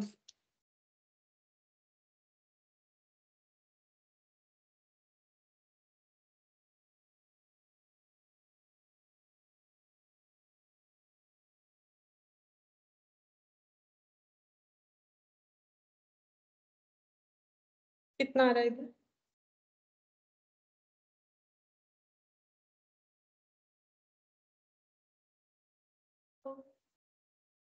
अच्छा 16,530 और टोटल को लो 83,000। अच्छा 83,740, 83,740, ठीक है। ये हम लोग का क्लोज हो गया। अच्छा अब ये ओपनिंग डेटर कहाँ लिखोगे बोलो तो स्टेटमेंट ऑफ अफेयर्स में लिख दो, ठीक है, नहीं तो भूल जाओगे। स्टेटमेंट ऑफ अफेयर्स में लिखो सन्ड्री डेटर। इसके वजह से तो ये क्लोज नहीं हो रहा था 16,530। और ये कैश क्रेडिट सेल जो मिल गया वो ट्रेडिंग में लिख सकते हो, कैश सेल 4,600, क्रेडिट 67,210। ये क्लोज तो कर दिया था हम लोगों ने, यहाँ जगह खाली है तो लिख सकते हैं हम लोग। कैश सेल ये क्रेडिट हो रहा है 67,210 और कैश सेल आया 4,600। देखो दोनों ऐड करने से 71,810 आ रहा है कि नहीं? आना तो चाहिए, नहीं तो मैच कैसे होगा? देख लो ऐड Yes, ma'am. करने से। अच्छा ठीक है जी। तो ऐड करने से 71,810 ही आएगा, आना भी चाहिए, ठीक है। ये हम लोग का हो गया। अच्छा अब हम लोगों ने फिर से सीक्वेंस लिख लेते हैं। पहले मैंने क्लोज करवाया तुम लोग को क्रेडिटर, उसके बाद क्लोज किया हम लोगों ने सन्ड्री एक्सपेंसेस, फिर sundry asset third number, fourth number इस पे लगाओ cash and cash in hand cash at bank को क्लोज किया। लेकिन ये थोड़ा सा अलग तरीके से क्लोज हुआ, इतना आसानी से नहीं हुआ, इस बात का हमेशा ध्यान रखो। और उसके बाद फिफ्थ नंबर में क्या क्लोज हो गया? डेटर। अब देखो इधर तो कुछ बचा नहीं है, अब डेटर क्लोज हो गया था, अब ये वाला भी क्लोज हो जाएगा, ठीक है। स्टेटमेंट ऑफ अफेयर्स डेटर के लिए ही तो रुका हुआ था, अब इसको टोटल करने से कैपिटल आ जाएगा, कैपिटल बैलेंसिंग फिगर। देखो कितना आता है।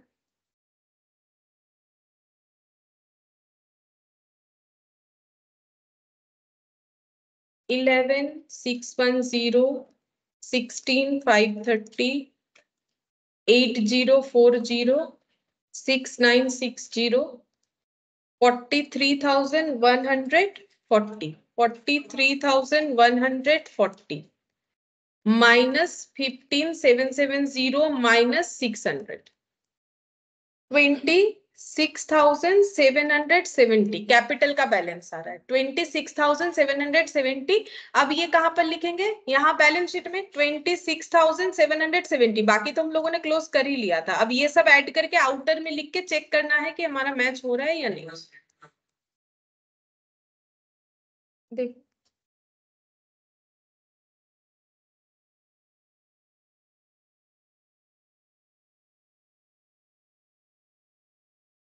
ठीक है, अब इसको ऐड करके देखो कितना आ रहा है total capital. 26,770 plus 8,500 additional capital minus 3,110 drawings plus 4,290 net profit, मतलब 36,380 क्लोजिंग कैपिटल। अब इसमें ऐड कर लेंगे 12,400 प्लस 330, तो 49,110 आ रहा है, 49,110। अब इधर भी अगर आ जाए तो ठीक हुआ है, ठीक है। अब देख लेते हैं, माइनस 12,040 माइनस 17,870। तुम लोग अगर ऐड करना चाहते हो ऐड भी कर सकते हो, हम माइनस कर लेते हैं। अगर जीरो आ गया तो ठीक ही है। हाँ आ रहा है, ठीक है। तो ये बाई चांस मेरा मैंने गलत लिख दिया, 800 लिख दिया है, 8080 होगा, इसीलिए मेरा माइनस ऐसे दिख रहा है, ठीक है। ये जीरो ही आ रहा था, 49,110, ठीक है, 49,110। तो इसमें ना हम लोग ऐसा नहीं सोच सकते कि किसके बाद कौन सा क्लोज होगा, इसका कोई सीक्वेंस नहीं है। जैसा क्वेश्चन होगा तुम लोग को वैसा सोच सोच के करना पड़ेगा, डायरेक्टली ऐसे नहीं कर पाएंगे, ठीक है। ये वैसे भी थोड़ा सा अलग था because of the cash book. Cash book में अगर वो डायरेक्ट मिल जाता तो सब लाइन बाय लाइन बंद होते जाते, इसमें कोई प्रॉब्लम नहीं होता कैश बुक के वजह से। और डेटा भी हमें डायरेक्टली नहीं दिया, जैसे डेटर से मिला है, उसके बाद कुछ डिस्काउंट हुआ, डिस्काउंट का डेटा भी नहीं दिया है, लेकिन इसीलिए इतना टाइम लगा, ठीक है। तो टाइम लगेगा, इसमें तुम लोग डायरेक्टली कर भी नहीं सकते हो, तो इसके हाँ क्यों नहीं आया, आता है। हाँ क्यों नहीं आया, एग्जाम में आएगा नहीं तो क्यों देगा, आएगा तो जरूर। हाँ तो मार्क्स भी ज्यादा रहेगा ना, पार्टनरशिप की तरह। अच्छा अभी तो देखो पहला बार कर रहे हो, जब तुम लोग प्रैक्टिस करोगे तो इससे थोड़ा तो स्पीड बढ़ेगा रहेगा, इतना धीरे धीरे थोड़ी ना करोगे, थोड़ा स्पीड बढ़ जाएगा। और ऐसे मार्क्स ज्यादा रहेगा ना इसमें, एक क्वेश्चन में टाइम तो लगेगा। फाइनल अकाउंट्स है तो फाइनल अकाउंट्स का अलग फॉर्मेट है, तो फाइनल अकाउंट्स में तो टाइम लगता ही है, इसीलिए इसमें भी लगेगा। अच्छा अब हम लोग 10th नंबर वाला बाद में इसीलिए करेंगे क्योंकि उसको खत्म करने में काफी ज्यादा टाइम लग जाएगा, ठीक है। अभी एक तो किया ही है, अब थोड़ा सा हल्का करते नहीं तो तुम लोग पागल हो जाओगे, ठीक है। अब ये प्रैक्टिकल क्वेश्चन 1 और 3 वाला करेंगे आज बस। A firm sold 20% of the goods on cash basis, ये एक छोटा सा क्वेश्चन है 1 मार्क या 2 मार्क का। बोल रहा है एक फर्म 20% गुड्स जो है कैश पे बेचता है, बैलेंस ऑन क्रेडिट, तो बोलो क्रेडिट में कितना बेचता है, 80%, ठीक है। Debtors are allowed 1.5 months credit, इसका मतलब क्या होता है पता है, डेटर को 1.5 months क्रेडिट देने का मतलब, हाँ मतलब अगर किसी ने मान लो जैन का 1 तारीख परचेस किया है, वो पेमेंट कब करेगा, फेब का 15 को, ठीक है, 15 फेब को वो पेमेंट करेगा, ऐसा इनका सिस्टम है, ठीक है।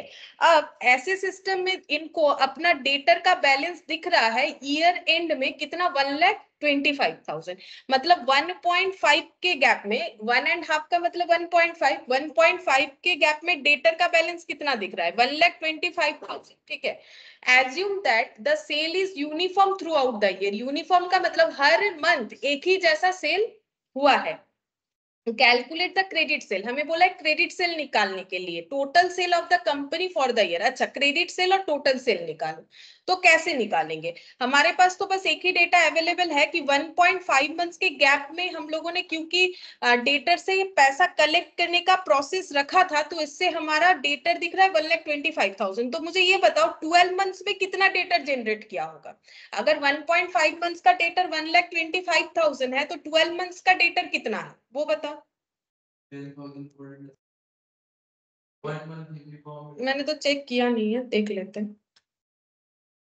1.5 का ये देखो, यूनिटरी मेथड करो ना, 1.5 मंथ में अगर डेटर मेरा 1,25,000 है तो 1 मंथ का डेटर कितना होता होगा, कम होता होगा, तो 1,25,000 डिवाइडेड बाई 1.5, तो 12 मंथ्स का डेटर कितना होता होगा इनटू 12, ये करने से तो पता चलेगा कि 12 मंथ्स का डेटर कितना होता होगा।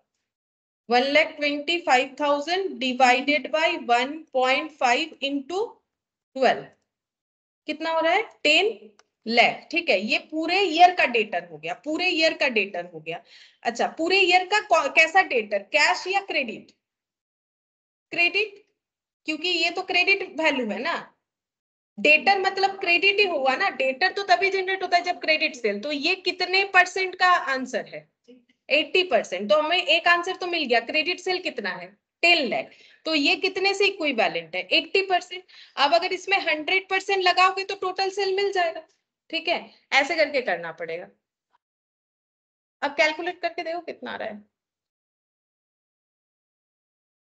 10/80 इंटू 100, मतलब 10 लाख बाई 80 इंटू 100, 12,50,000, ठीक है। तो ये छोटा सा क्वेश्चन है, कर लो। ये डायरेक्टली ऐसे नहीं भी देगा तो किसी क्वेश्चन के अंदर पंच करके दे सकता है ये वाला पॉइंट, ठीक है, किसी पॉइंट के साथ ऐड ऑन करके दे दिया डेटर का एडजस्टमेंट में। क्वेश्चन नंबर 1, इसमें करो, मैंने जो बोला तुम लोग करो, हम देखते कैसे लिखने से। हाँ लिखो, calculation of credit sale, calculation of credit sale. And total sales.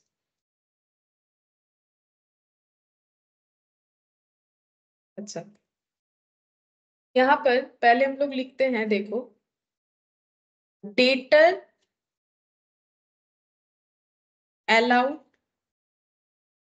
Credit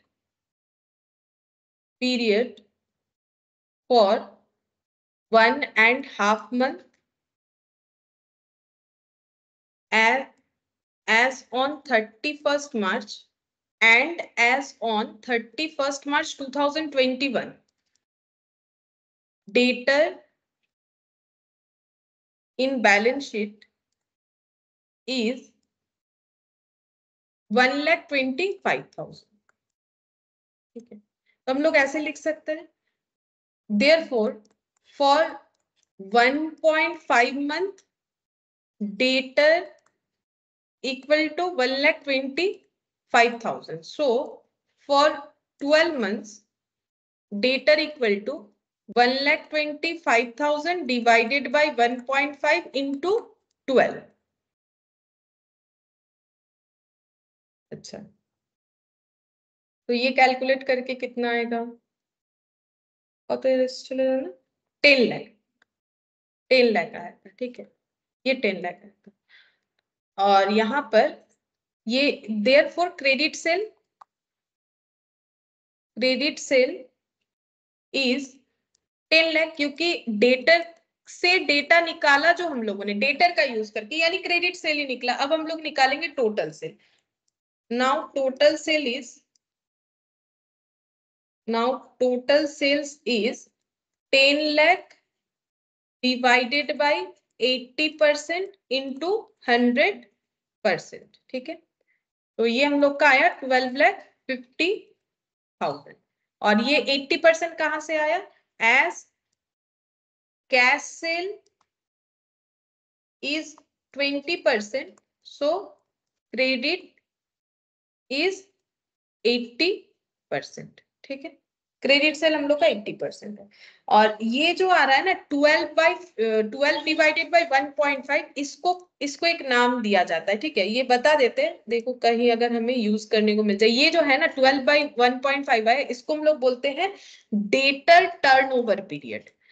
debtor turn over period, इसका मतलब बता देते हैं। टर्न ओवर पीरियड मतलब डेटर कितने दिन बाद पेमेंट करता है, वो तो हमें पता है, 1.5 मंथ्स बाद। ठीक है, तो फिर 12 मंथ्स में वो कितना बार पेमेंट करता है, मतलब ये तो 1.5 महीने के गैप में देता है। अगर पूरे 12 महीने में 1.5 महीने का गैप में वो पेमेंट करते जाता है, तो पूरे 1 साल में कितना बार डेटर पेमेंट करता है, बोलो, हाउ मेनी टाइम्स। ठीक है, वही होता है डेटर टर्न। 8 बार, ये देखो 8 बार पेमेंट करता है। अगर 1.5 महीने, सोचो ना, पहला पे करेगा 15 फेब, अगर जैन टू दिसंबर है, देखो जैन टू दिसंबर है, जैन फेब मार्च अप्रैल मई जून जुलाई अगस्त सितंबर अक्टूबर नवंबर दिसंबर। देखो पहला पेमेंट कब करेगा, 15 फेब को। उसके बाद कब करेगा, यहाँ से मार्च का एंड में करेगा। ठीक है, उसके बाद कब करेगा, मार्च के एंड के बाद। হ্যাঁ, মানে আমার এটা প্রথমেরটা তো হবে 15 ফেব্রুয়ারি, তাই না? তারপরে যদি এদিকে 15 दिन और ওদিকে 1 मास শেষে, মানে মার্চের শেষে। अच्छा, मार्च के एंड में, उसके बाद हो जाएगा अप्रैल, ये 15th ऑफ मई। ठीक है, फिर यहाँ पर 30th आ जाएगा, जून है तो। ठीक है, फिर इसके बाद यहाँ पर फिर 15th आ जाएगा, फिर यहाँ पर 30 या 31 जो भी है वो आएगा, फिर यहाँ पर 15 आ जाएगा। ये यहाँ पर आना चाहिए, है ना, लगातार 2 बार हो रहा है ना, ये देखो सेम सीक्वेंस में, ये दोनों फिर ये दोनों फिर ये दोनों। इसके बाद कहाँ पर आएगा, इसके बाद ये दोनों में आएगा, मतलब इसका 15 और इसका 30 हुआ 8 बार। 1 2 3 4 5 1 2 3 4 5 6 7 8 टाइम्स हुआ। ठीक है, यही हम समझा रहे हैं कि डेटर टर्नओवर पीरियड क्या होता है। डेटर टर्नओवर पीरियड का मतलब डेटर मुझे कितना बार पेमेंट कर रहा है। तो अगर डेटर मुझे 8 बार पेमेंट कर रहा है, उसके बाद भी मेरा 1,25,000 बाकी है, तो मैंने उसको कितने का सेल किया, टोटल 10 लाख। अच्छा, ये तो हम लोग का एक छोटा सा क्वेश्चन था, हो गया। चलो अब हम लोग फिर से दिमाग खराब करने वाला क्वेश्चन करेंगे। क्वेश्चन नंबर 3, ठीक है, इसमें क्या बोला है देखो, Ram carried on a business as retail merchant, he has not maintained regular accounts books, however he always maintained 10,000 in cash and deposit the balance into the bank account। अच्छा, अब इनका बिजनेस का सिस्टम देखो, ये रिटेल मर्चेंट है, ठीक है, और ये क्या करते हैं, हमेशा अपने पास कितना पैसा रखते हैं, 10,000, और बाकी बिजनेस में जो पैसा होता है, मतलब जो भी ये बिजनेस से अर्न करते हैं उसमें 10,000 अपने पास रख लेते हैं, और जितना भी बचता है ले जाके कहाँ दे देते हैं, बैंक में, ठीक है। ये पॉइंट लेकिन याद रखो, क्योंकि ये सब हमें अकाउंट को क्लोज करने में हेल्प करेगा। यानी कैश बैलेंस कितना दिखेगा, क्लोजिंग कैश बैलेंस ऑलवेज, बोलो, 10,000। क्लोजिंग कैश बैलेंस हमेशा 10,000 दिखेगा। अगर कोई अपने पास हमेशा 10,000 रखता है अपने बिजनेस से, तो उसका कैश इन हैंड का क्लोजिंग बैलेंस तो 10,000 ही दिखेगा। अब बोल रहा है देखो, he informs you that he has sold goods at a profit of 25% on sale. इससे हम लोग क्या निकाल सकते हैं, बोलो, जीपी, जीपी निकाल सकते हैं ना। अगर कोई बोल रहा है कि हम अपना प्रॉफिट कितना कमाते हैं, सेल्स पे 25%, क्योंकि हमें तो ये अपना जो भी इसको पता है ना, ये बोलते जाएगा, उसी को यूज करके हमें अपना अकाउंट्स बनाना पड़ेगा। अब देखो, इन्होंने एसेट लाइबिलिटी का भी कुछ इंफॉर्मेशन दिया, बोला मेरा कैश इन हैंड है 10,000। ये देखो, ये चीज लिख भी दिया यहाँ पर। अगर बाई चांस ये नहीं लिखा हुआ रहता तो भी हमारे दोनों साल में कैश इन हैंड हमें पता है इस लाइन से कितना होता, 10,000। ये तो दे दिया, अच्छा है, लेकिन नहीं देगा तो तुम लोग ढूंढो मत, क्योंकि यहाँ तो बोल ही दिया है, तो फिर तुम लोग को नहीं मिल रहा है तो ऐसा मत सोचो कि कैश मिसिंग है। लैंग्वेज में तो बोल दिया, हमेशा 10,000 रखता है अपने पास। सेंट्री क्रेडिटर 4090 हुआ है, तो इसका मतलब हम लोग को इसका अकाउंट ओपन करना चाहिए। कैश एट बैंक का ओपनिंग क्लोजिंग दे रखा है, एक क्रेडिट बैलेंस दे रखा है, एक डेबिट बैलेंस, तो कौन सा नेगेटिव है, क्रेडिट। कैश तो एसेट है, डेबिट बैलेंस ये मेरा पॉजिटिव है, ये मेरा क्या है, नेगेटिव, मतलब ओवरड्राफ्ट है, ठीक है। सन्ड्री डेटर 1 लाख और 3,50,000, तो सन्ड्री डेटर हम लोग का अकाउंट ओपन कर लेना चाहिए, क्योंकि यहाँ पर दिख रहा है कि हम लोग का क्या हुआ है, वैल्यू चेंज हुआ है, ठीक है। अच्छा, अब नेक्स्ट देखो, यहाँ पर क्या बोला है, स्टॉक इन ट्रेड, इसका अकाउंट ओपन करने का जरूरत नहीं है, ये जो बैलेंसिंग फिगर है कहाँ से मिलेगा, ट्रेडिंग से मिल जाएगा, ठीक है। उसके बाद राम्स कैपिटल, ठीक है, देखो ये ट्रेडिंग से मिलेगा, इसका एक हिंट्स है। नॉर्मली ट्रेडिंग में क्या निकालते हो, फाइनल अकाउंट बनाने से ग्रॉस प्रॉफिट, यहाँ ग्रॉस प्रॉफिट निकल जाएगा, बता दिया है रेट। तो इसका मतलब ये कंफर्म है कि क्लोजिंग स्टॉक हम लोग को ट्रेडिंग अकाउंट से जरूर मिलेगा। राम का कैपिटल बता दिया है, तो क्या हम लोग को स्टेटमेंट ऑफ अफेयर्स बनाना पड़ेगा इस बार, क्यों बनाएंगे, स्टेटमेंट ऑफ अफेयर्स क्यों बनाते हो, कैपिटल तो दे दिया है, तो कैपिटल के लिए नहीं बनाना पड़ेगा। अगर कुछ मिसिंग और लगता है हमें कि स्टेटमेंट ऑफ अफेयर्स से ही मिलेगा तो बनाना पड़ सकता है, ठीक है। लेकिन नॉर्मली स्टेटमेंट ऑफ अफेयर्स हम लोग बनाते क्यों हैं, ताकि हमें ओपनिंग कैपिटल का पता हो। अब अगर मुझे ओपनिंग कैपिटल दे ही दिया है तो ये मैंडेटरी तो नहीं है, लेकिन अगर कुछ और मिसिंग फिगर हो जाता है तो शायद हमें फिर से प्रिपेयर करना पड़े। लेकिन एक बार हम लोग यही सोच के चलेंगे कि मुझे स्टेटमेंट ऑफ अफेयर्स में भी बनाना नहीं पड़ेगा, ठीक है। बैलेंस शीट तो बनेगा, ट्रेडिंग पीएल बैलेंस शीट तो बनाने बोला ही एकदम स्टार्टिंग में, नहीं स्टार्टिंग में नहीं बोला है, देखते हैं क्वेश्चन में क्या बोला है। पेमेंट टू क्रेडिटर दिया है, यानी ट्रांजैक्शन एंट्री क्या होगा, अच्छा, क्रेडिटर क्या गई, यहाँ देखो, एनालिसिस ऑफ इस बैंक पासबुक, ठीक है, ये सब बैंक पासबुक से हमें पता चला कि क्रेडिटर को पेमेंट किया है, तो क्रेडिटर का पेमेंट का एंट्री क्या होगा, हाँ, तब कैश नहीं लिखना है हमें, ठीक है, creditor account debit to bank ही लिखना पड़ेगा। पेमेंट फॉर बिजनेस एक्सपेंस, हाँ बोलो, हाँ, बैंक पासबुक है ना। पेमेंट फॉर बिजनेस एक्सपेंस क्या होगा, टू बैंक, नहीं कैश नहीं हो पाएगा, टू बैंक, कैश करोगे तो गलत हो जाएगा, ठीक है। रिसिप्ट फ्रॉम डेटर क्या होगा, bank to debtor. Loan 1 lakh taken on 1/10/2021 at 10% premium, तो लोन टेकन का एंट्री क्या होगा, लोन लोन, हाँ, तो लोन लेने से क्या आएगा बोलो, bank account debit to loan, loan लेने से तो पैसा आएगा। अब अगर हम लोगों का लोन का इंटरेस्ट 10% है, हम लोगों ने लिया है लोन 1 अक्टूबर, मतलब इन्होंने 1 अक्टूबर को लिया है। अब ईयर एंड कब होता है, 31 मार्च को, तो अक्टूबर से मार्च तक का इंटरेस्ट भी तो देना पड़ेगा। कितना मंथ हो रहा है, अक्टूबर पूरा, नवंबर, दिसंबर, जैन, फेब, मार्च, 6 मंथ्स का क्या देना पड़ेगा, इंटरेस्ट भी हमें पे करना पड़ेगा, उस बात का हमें कैलकुलेशन नहीं दिया है, हमें खुद से करना पड़ेगा, ठीक है। अच्छा, अब बोल रहा है cash deposited in the bank कितना है 1 लाख। अब इसका एंट्री कॉन्ट्रा हो जाएगा, कैश टू नहीं बैंक टू कैश हो जाएगा, हाँ बैंक टू कैश होगा। हाँ अब देखो बोल रहा है he informs you that he paid creditor for goods 20,000 in cash. अब इन्होंने क्या किया है, क्रेडिटर से जो गुड्स लिया था उसके लिए कैश में कितना पे किया है 20,000, तो इसका एंट्री क्या होगा टू कैश। और सैलरी का 40,000 ये भी कैश में पेमेंट किया है, तो क्या एंट्री होगा salary to cash. He has drawn 80,000 in cash for personal expenses, तो drawings to cash. During the year Ram had not introduced any additional capital, मतलब हम लोग का कोई एडिशनल कैपिटल इस क्वेश्चन में नहीं आएगा। Surplus cash if any to be taken as cash sale. अच्छा बोलो सरप्लस कैश अगर हम लोग का आएगा वो कहां पर दिखेगा, हमें कौन से अकाउंट में हमें सरप्लस कैश दिख सकता है। सरप्लस मतलब एक्स्ट्रा अगर कोई कैश दिख रहा है, बोल रहा है कि वो कोई एडिशनल कैपिटल मत ट्रीट करो, उसे कैश सेल ट्रीट करो, तो वो कौन से अकाउंट में दिखेगा। अभी अभी तुम लोगों ने कैश सेल लिखा था पहले वाले क्वेश्चन में, कौन से अकाउंट में तुम लोग कैश सेल का एंट्री सोचो ना, तो ही तो बताओ, तो कहाँ कहाँ दिखेगा। और सेल्स में दिखेगा अगर हम लोग सेल्स अकाउंट बनाते हैं तो, ठीक है। और कैश में दिखेगा all the purchase are on credit basis, मतलब परचेज टू कैश कहीं नहीं होने वाला, ठीक है, कभी नहीं होगा, क्योंकि बोल रहे हैं ये लोग हमेशा परचेज कैसे करते हैं क्रेडिट पे ही करते हैं, तो कैश टू परचेज कहीं नहीं होगा। अच्छा फिर बोल रहा है you are sorry purchase to cash, you are required to prepare trading and profit and loss account for the year ended and balance sheet, ठीक है। तो ये छोटा है क्वेश्चन, ज्यादा बड़ा नहीं है, टाइम के अकॉर्डिंग मैंने यही वाला लिया है। अब तुम लोग बनाओ trading and profit and loss account का स्ट्रक्चर, ये जल्दी बनेगा, उतना टाइम नहीं लगेगा। In the books of Ram,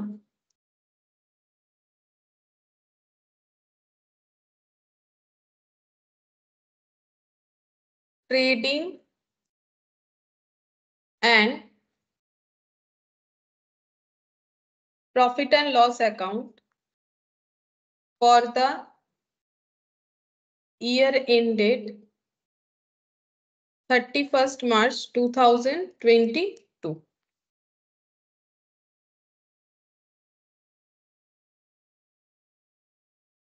एक पेज में आई थिंक हो जाए, और बैलेंस शीट और बाकी जो भी वर्किंग नोट होना चाहिए।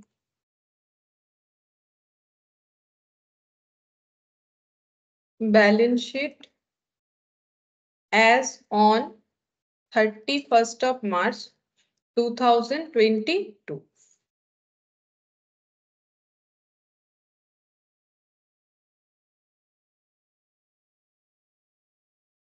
Liabilities,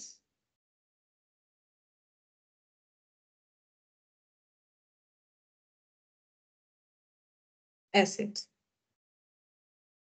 इतना जगह रख दिया आई थिंक हो जाएगा। और बाकी हमारा वर्किंग नोट क्या होना चाहिए वो देखना पड़ेगा। तो वर्किंग नोट को कैसे देखेंगे, कैश इन हैंड देखो चेंज नहीं हुआ है तो जरूरी नहीं इसका अकाउंट बनाना, क्रेडिटर बना लो, ठीक है, कैश एट बैंक बना लो, ये सब चेंजेस है।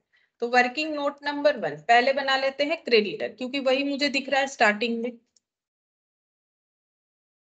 Creditor by balance BT to balance CT, ठीक है।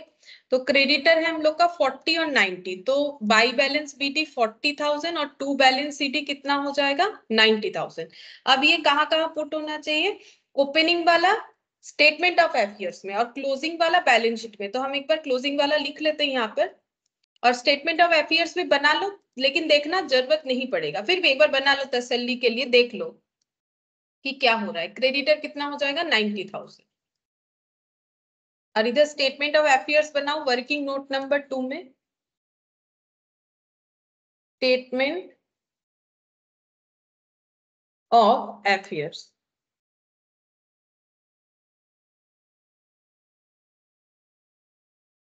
Liabilities, asset. अच्छा यहां पर हो जाएगा हम लोग का सन्ड्री क्रेडिटर, सन्ड्री क्रेडिटर है हम लोग का 90,000 सॉरी 40,000, ओपनिंग वाला इधर जाएगा, हाँ इधर मैंने सही लिखा। अच्छा, क्रेडिटर के बाद कैश एट बैंक बना सकते हैं, ठीक है, 50 और 80 दिया हुआ है। Cash at bank, working note number 3, cash at bank.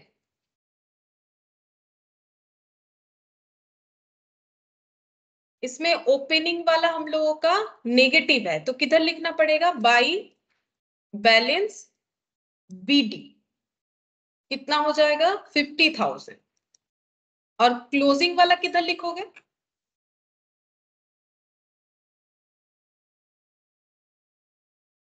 Closing तो मेरा एसेट ही है, तो क्लोजिंग किधर लिखेंगे, इधर ही लिखेंगे, इधर ही लिखेंगे ना। अगर ये मेरा पॉजिटिव होता तो ये इधर आता, लेकिन उसके साथ मेरा ये तो पॉजिटिव है, जो मेरा पॉजिटिव है तो पॉजिटिव ही जाएगा। ये क्रेडिट था तो इधर लिखा है ना, अब इसको इधर लिखोगे तो इसको इधर लिख दोगे, ऐसा तो फिर गलत हो जाएगा ना। यहाँ पर ये, यहाँ पर क्या लिखेंगे, बाई बैलेंस सीडी। अब ये देखो अजीब सा लग रहा है, लेकिन इसका कंसेप्ट समझ में आया ना, क्यों इधर होगा, क्योंकि ये ओपनिंग मेरा नेगेटिव था तो मुझे इधर लिखना पड़ा, तो क्लोजिंग तो मेरा पॉजिटिव है, तो ये एसेट अकाउंट है, एसेट का ओपनिंग क्या होता है, टू बैलेंस बीडी, क्लोजिंग क्या होता है, बाई बैलेंस सीडी। अब मेरा टू बैलेंस बीडी है नहीं, वो नेगेटिव हो रखा है, तो मुझे इधर ही लिखना पड़ेगा। अब ये हम लोग कहाँ लिखेंगे, स्टेटमेंट ऑफ अफेयर्स में तुम लोग 50,000 लिखोगे बीओडी के तरह, है ना। इसको हम लोग ओवरड्राफ्ट बोलते हैं ना। अगर बैंक में मेरा नेगेटिव बैलेंस है तो इधर लिख दिया मैंने स्टेटमेंट ऑफ अफेयर्स में ओपनिंग वाला, और क्लोजिंग कहाँ लिखोगे, कैश एट बैंक बोल के बैलेंस शीट में एकदम एंड में लिखो, तो सीक्वेंस मेंटेन होगा, क्योंकि कैश सबसे लिक्विड होता है, वो सबसे लास्ट में जाता है। तो यहाँ पर कितना आएगा, 80,000। देखो अभी तक इतना पुट हुआ है, इधर बैलेंस शीट में creditor cash at bank same, यहाँ भी पुट हुआ है, बस यहाँ पर बीओडी इधर आ गया है। अच्छा, अब देखो सन्ड्री डेटर बनाओ, डेटर का अकाउंट 1 लाख और 3,50,000, working note number 4, sundry debtor, sundry debtor, to balance BT और बाई बैलेंस सीटी। अच्छा, 1 लाख और 3,50,000, 1 लाख और 3,50,000। अच्छा, अब ये कहाँ जाएगा, एक तो स्टेटमेंट ऑफ अफेयर्स में जाएगा 1 लाख, और बैलेंस शीट में जाएगा 3,50,000। लिखो स्टेटमेंट ऑफ अफेयर्स में जाएगा 1 lakh, sundry debtor, statement of affairs में जाएगा 1 लाख और बैलेंस शीट में जाएगा 3,50,000, सन्ड्री डेटर, बैलेंस शीट में जाएगा 3,50,000। ठीक है। अच्छा, अब स्टॉक इन ट्रेड, जैसे कि मैंने बोला इसका अकाउंट ओपन हम लोग नहीं करते हैं, स्टॉक इन ट्रेड ट्रेडिंग में जाएगा ओपनिंग वाला, और एक बार हम लोग स्टेटमेंट ऑफ अफेयर्स में लिखेंगे इन्वेंट्री 2,80,000 बोल के, ठीक है। तो स्टेटमेंट ऑफ अफेयर्स में लिख देते हैं इन्वेंट्री 2,80,000 बोल के, क्लोजिंग स्टॉक है ना उस ईयर का, वही बच्चों तो क्लोजिंग स्टॉक, क्लोजिंग स्टॉक तो हमारा एसेट, तो कितना आ जाएगा 2,80,000। और ओपनिंग स्टॉक बोल के ट्रेडिंग में लिख दो to opening stock 2,80,000, to opening stock 2,80,000। Closing हम लोग को फाइंड आउट करना पड़ेगा, यहाँ पर हम लिख लेते हैं क्लोजिंग फाइंड आउट करना पड़ेगा, बाई क्लोजिंग स्टॉक मेरा क्वेश्चन मार्क है, ठीक है। एक बार याद रखने के लिए मैंने ऐसे लिख लिया कि मुझे ये फाइंड आउट करना पड़ेगा, गिवन नहीं है। अच्छा, उसके बाद बोला है राम्स कैपिटल, ओपनिंग वाला दिया है, तो ये स्टेटमेंट ऑफ अफेयर्स में लिख दो, ठीक है। राम्स कैपिटल, राम्स कैपिटल 3 लाख, और इस बार जो राम का कैपिटल है वो हमें गिवन नहीं है, फाइंड आउट करना पड़ेगा, क्वेश्चन मार्क है, तो यहाँ पर लिख देते हैं राम्स कैपिटल बोल के क्वेश्चन मार्क, ठीक है, समझने के लिए ऐसे कर कि हमें ये वाला फाइंड आउट करना पड़ेगा, ऐसे क्वेश्चन मार्क हमें क्वेश्चन में दे दिया है। अब देखो बोल रहा है कि बैंक ट्रांजैक्शन क्या क्या हुआ है, तो हम लोगों ने सारा एंट्री किया था, जैसे क्रेडिटर को पेमेंट करते हैं तो क्या होगा, क्रेडिटर टू बैंक, ठीक है। तो हम लोग क्रेडिटर अकाउंट में पोस्ट करेंगे और बैंक अकाउंट में, ठीक है। तो बैंक अकाउंट में लिखो क्या हो जाएगा, बाई क्रेडिटर, जो कैश एट बैंक अकाउंट हम लोग जो लेजर बना रखे हैं, बाई क्रेडिटर हो जाएगा 7 लाख, और क्रेडिटर করতে হবে কি বলছো বলো, কতটা কেটে গেল, শুনতে পেলাম না। স্টেটমেন্ট অফ অ্যাফেয়ার্স করতে হবে কি? আমি তো করছি দেখাবার জন্য যে না করলেও হবে, আমি পুট করে দেখাচ্ছি, কারণ এটা তো কোয়েরিজ থাকতে পারে না যে স্টেটমেন্ট অফ অ্যাফেয়ার্স যদি না করি তাহলে আমার কোনো প্রবলেম হচ্ছে কিনা, সেই জন্য আমি করে দেখিয়ে দিচ্ছি। নর্মালি ওপেনিং ক্যাপিটাল থাকলে করার দরকার হয় না, তবুও যদি অন্য কোনো মিসিং ফিগার থাকে সেই জন্য আমি করে নিই।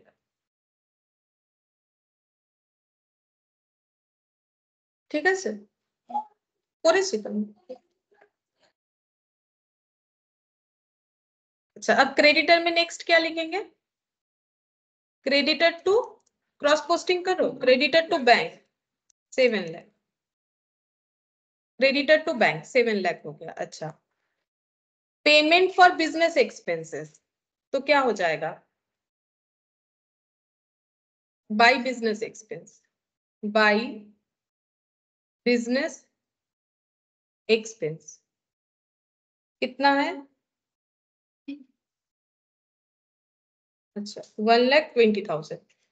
अच्छा, अब इसका कहाँ जाना चाहिए और कहाँ पर जाना चाहिए? देखो क्रेडिटर का तो हम लोग का ओपनिंग क्लोजिंग जाता है, तो इसीलिए मैंने इसमें हाँ पीएल में जाएगा। देखो अब बिजनेस एक्सपेंस जो है उसका एंट्री क्या होता है, पहले पे कर देते हैं फिर उसको पीएल में ट्रांसफर कर देते हैं, क्योंकि बिजनेस एक्सपेंसेस रिलेटेड और हमारा कोई आगे का इंफॉर्मेशन नहीं है, तो इसमें कोई एडजस्टमेंट का जरूरत नहीं होगा, जैसे प्रीवियस वाले में हुआ था आउटस्टैंडिंग एक्सपेंसेस, इसका अकाउंट भी नहीं दिया है, इसका मतलब है, बोलो। टू बिजनेस एक्सपेंसेस हाँ, टू बिजनेस एक्सपेंसेस, ठीक, टू बिजनेस एक्सपेंसेस 1,20,000, ठीक है, 1,20,000। अच्छा, फिर बोल रहा है रिसिप्ट फ्रॉम डेटर, तो बैंक टू डेटर, तो बैंक में लिखो to debtor, bank cash at bank में लिखना है टू डेटर, टू डेटर 7,50,000। अब ये हमारा मेन सोल्यूशन में नहीं जाता है क्योंकि डेटर का ओपनिंग क्लोजिंग जाता है, ठीक है, तो मेन सोल्यूशन में तो नहीं जाएगा। फिर लोन लिया था तो लोन का एंट्री हुआ था बैंक टू लोन, तो यहाँ पर लिखो टू लोन, कितने का लोन है? 1 लाख। अच्छा, अब ये लोन कहाँ जाता है? लोन तो बैलेंस शीट में जाएगा, जो कि हम लोगों ने लिखा नहीं, डेटर तो हम लोग पहले लिख चुके हैं इसीलिए उसको और रीराइट नहीं कर रहे। यहाँ पर देखो लोन कितना है, 1 लाख कब लिया था? 1/10/2021, तो कौन से वाले में जाएगा, मतलब स्टेटमेंट ऑफ अफेयर्स में आएगा कि सिर्फ बैलेंस शीट में आएगा? ये ईयर तो खत्म होता है 31 मार्च 2021 को, और ये लिया गया है 1/10/21, मतलब इसमें लिया गया है ना। ये ईयर कब स्टार्ट होता है? 1 अप्रैल 21 से, और खत्म कब होता है? 31 मार्च 22 को, तो ये अक्टूबर तो यहाँ आ रहा है ना, अक्टूबर 21, तो ये हम लोग का स्टेटमेंट ऑफ अफेयर्स में कभी नहीं जाएगा क्योंकि हम लोगों ने लिया ही नहीं था तब लोन, तो ये सिर्फ बैलेंस शीट में दिखाना है 1 लाख बोल के लोन। डेटर्स में बाय बैंक, हाँ डेटर्स में तो बाय बैंक लिखना पड़ेगा, नहीं लिखा ना मैंने डेटर्स में बाय बैंक। अच्छा, डेटर्स में भी पुट कर लो तो बाय बैंक क्रॉस पोस्टिंग कितना होगा? 7,50,000। अच्छा, ये भी पुट कर लेते हैं, नहीं तो गलत हो जाएगा। अच्छा, अब इसके बाद पुट करो वो वाला डेटा जो भी अभी हम लोगों ने पढ़ा, लोन, लोन को बैलेंस शीट में दिखाएंगे, लोन का एंट्री तो कर दिया बैंक टू लोन, अब लोन को दिखाओ बैलेंस शीट में, किधर? लाइबिलिटी साइड में क्रेडिटर के ऊपर लिखो, ठीक है, लोन 1 लाख। अच्छा, अब लोन का जो इंटरेस्ट है उसका भी कैलकुलेशन करते हैं, लोन का इंटरेस्ट का अमाउंट कितना आ रहा है देखो, तो 1 लाख पे 10% 6 मंथ 5,000। हाँ देखो 5% करने से ही तो हो जाएगा, 10% अगर पूरे साल के लिए 5% करोगे कितना आएगा? 5,000 আসছে, 5,000 হচ্ছে, ঠিক আছে, तो 5,000 हो रहा है, तो एंट्री क्या होगा? देखो हम लोगों ने लोन का इंटरेस्ट पे किया है ऐसा कहीं नहीं बोला है, ठीक है, लोन लिया है बोला है इतने इंटरेस्ट रेट पे, लेकिन कहीं बोला है कि 5,000 पे हुआ है नहीं, तो ये आउटस्टैंडिंग है, ठीक है, तो ये कहां पर जाएगा? पीएल में तो लिखना ही पड़ेगा, पीएल में हम लोग क्या लिखेंगे? टू इंटरेस्ट ऑन लोन लिखो, पीएल में लिखेंगे to interest on loan, to interest on loan, क्योंकि हमें कहीं नहीं बोला है कि हम लोगों ने पेमेंट किया, यहाँ पर ही दिखा देते हैं कैसे करके हो रहा है, 1 लाख इंटू 10% इंटू 6/12, ये हम लोग का हो गया 5,000।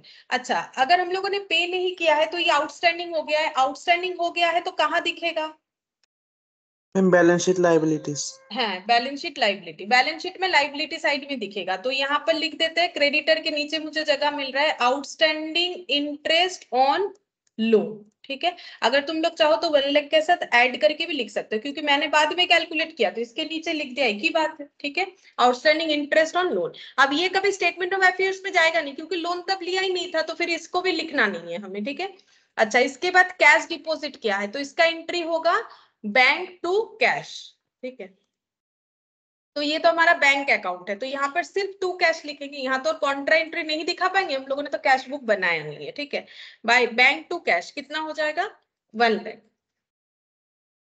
अच्छा, बैंक टू कैश हम लोग का हो गया 1 लाख। अच्छा, अब नेक्स्ट देखते हैं, he informs you that he paid creditor for goods 20,000 in cash. अच्छा, कैश में क्रेडिटर को पे किया है तो क्रेडिटर टू कैश हो जाएगा। ठीक है, क्रेडिटर अकाउंट में चलते हैं, लिखेंगे to cash. Ma'am cash creditor में मैम है कैश अकाउंट একটা বানিয়ে নিচ্ছি, क्रेडिटर टू कैश कितना हो जाएगा?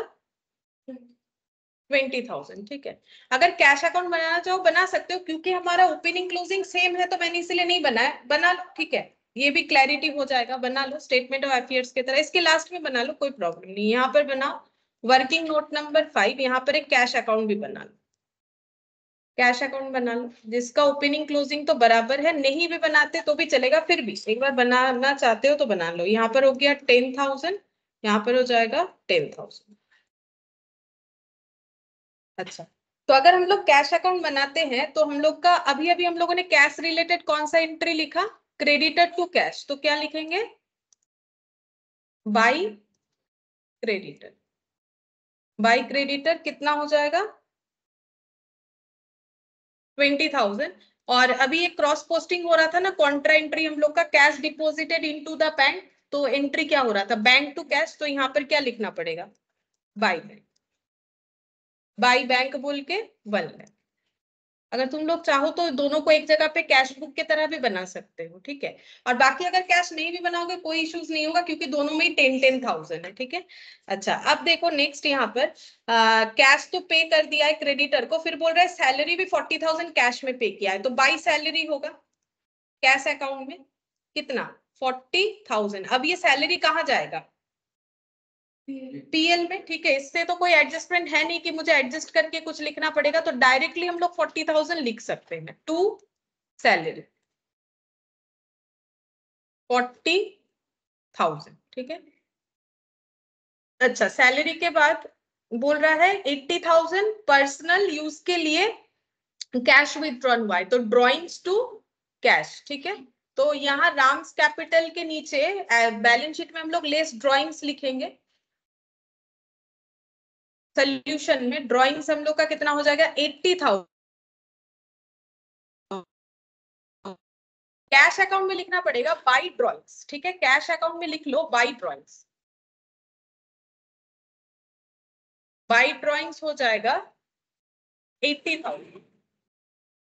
अच्छा, अब एक इंफॉर्मेशन दिया है कि during the year Ram had not introduce any additional capital. मतलब हम लोग का अगर कोई भी इधर कैश में बैलेंस आ रहा है तो वो कोई हम लोग कैश या बैंक में, तो वो कभी भी कैपिटल नहीं लिखेंगे, सरप्लस कैश जो भी होगा उसे हम लोगों को कैश से लेना पड़ेगा। ठीक है, तो अच्छा हुआ हम लोगों ने कैश का अकाउंट बना लिया, तो यहाँ टू सेल्स आ सकता है, यहाँ बैलेंस करके क्या आएगा? टू सेल्स आएगा, क्योंकि क्वेश्चन ही मुझे बता रहा है कि अगर बैलेंस आता है तो, और सारे परचेज क्रेडिट पे है। ठीक है, अगर सारे परचेज क्रेडिट पे है तो कैश परचेज तो नहीं आएगा, मतलब कैश अकाउंट में कोई कैश परचेज वाला बात नहीं आएगा। ठीक है, तो अब हम लोग एक एक करके क्लोज कर सकते हैं। सबसे पहले कैश अकाउंट को क्लोज कर लेते हैं, जो हम लोग का सेल्स का डेटा आएगा वो कैश सेल होगा, और तो कुछ नहीं आएगा यहाँ पर। तो देखो ऐड करके देखो कितना हो रहा है, 20 और 40 कितना हो गया? 60 और 90, 1,90,000 प्लस 60 कितना होगा? 1,90,000 प्लस 60 2,50,000। 2,50,000 और माइनस 10,000 कितना हो गया? 2,40,000। तो 2,40,000 हम लोग का कितना हो जाएगा? इसको क्या लिखेंगे? सेल्स, ठीक है, सेल्स, क्योंकि हम लोग को बता दिया है कि अगर कैश अकाउंट में कोई सरप्लस दिखता है तो उसे हमें मानना है कैश सेल्स। अब ये मेन सोल्यूशन में कहा जाएगा? ट्रेडिंग में, ट्रेडिंग में जाएगा, ठीक है, ट्रेडिंग में लिखना पड़ेगा बाई सेल्स में, बाई सेल्स, ठीक है। हम लोग का कितना आया है? 2,40,000 आया है। अगर कोई क्रेडिट सेल नहीं है, लेकिन क्रेडिट सेल हो सकता है क्योंकि डेटर है, तो कंफर्म है कि क्रेडिट सेल होगा, तो हम कैश को अलग लिख रहे हैं, क्रेडिट को अलग लिख देंगे। बल्कि परचेज का कोई कैश परचेज नहीं होगा, जो भी है वो क्रेडिट है, क्योंकि क्वेश्चन ही हमें बता दिया है। तो कैश सेल में हम लोगों ने इसे लिख लिया, सेल्स में कैश, ठीक है। अच्छा, पहला अकाउंट हम लोगों ने ये वाला क्लोज कर दिया है ना, ये वाला हम लोग का क्लोज हो गया। अच्छा, अब हम लोग कौन सा अकाउंट क्लोज कर सकते हैं इसके बाद? ये डेटर का क्लोज करके देखो तो डेटर का क्या रहा है, या फिर स्टार्टिंग से करते हैं, चलो एक एक करके करते हैं ना, नहीं तो कंफ्यूजन होगा। क्रेडिटर को क्लोज करो, क्रेडिटर का यहाँ पर 8,10,000 आ रहा है, 8,10,000 माइनस 40 कितना होगा?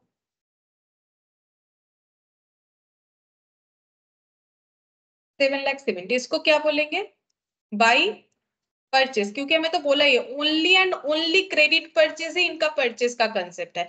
तो ये पूरा परचेज में हम लोग लिख सकते हैं, तो हम लोग टू परचेज बोल के पूरा ये दिखा देंगे, हमें कैश क्रेडिट का कोई अलग से दिखाने का जरूरत ही नहीं, क्योंकि पूरा परचेज ही क्रेडिट है, ऐसा क्वेश्चन हमें बोल रखा है। All purchase are on credit, मतलब कैश परचेज नहीं निकलेगा। और ये क्यों बताया? क्योंकि सिर्फ इसमें जो बैलेंस आ रहा है, फिर हम लोग कंफ्यूज होंगे ना, इधर आ रहा है सेल्स, इधर आ जाता है तो परचेज हो जाएगा, ऐसा नहीं है, परचेज आएगा ही नहीं। अगर कोई किसी का बैलेंस उधर आ रहा है तो इसका मतलब उसका गलत ही हुआ है, वो पॉइंट से ही तो पता चलेगा ना। टू परचेज क्रेडिट दिया हुआ है तो मैंने लिख दिया, क्रेडिट कितना हो रहा है? 7,70,000।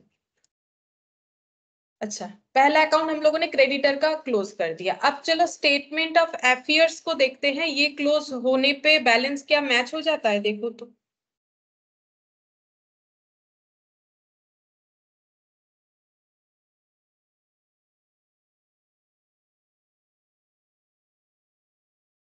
मैम वो एसेट में कैश इन हैंड होगा 10,000। ओ अच्छा, इसमें कैश इन हैंड नहीं लिखा, इसमें लिखो तो कैश इन हैंड 10,000, तब हो जा रहा है। 3,90,000। हाँ, 3,90,000 बोल के क्लोज हो जाएगा, हाँ वो लिखा नहीं था। 3,90,000 देखो क्लोज हो गया, कैश इन हैंड बाकी था, वो लिख लेने पे क्लोज हो गया।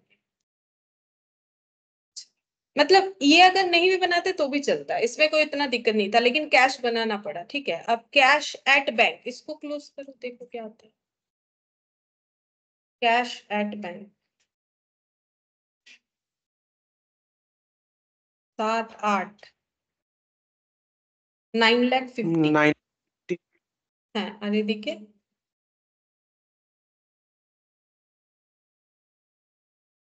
9,50,000।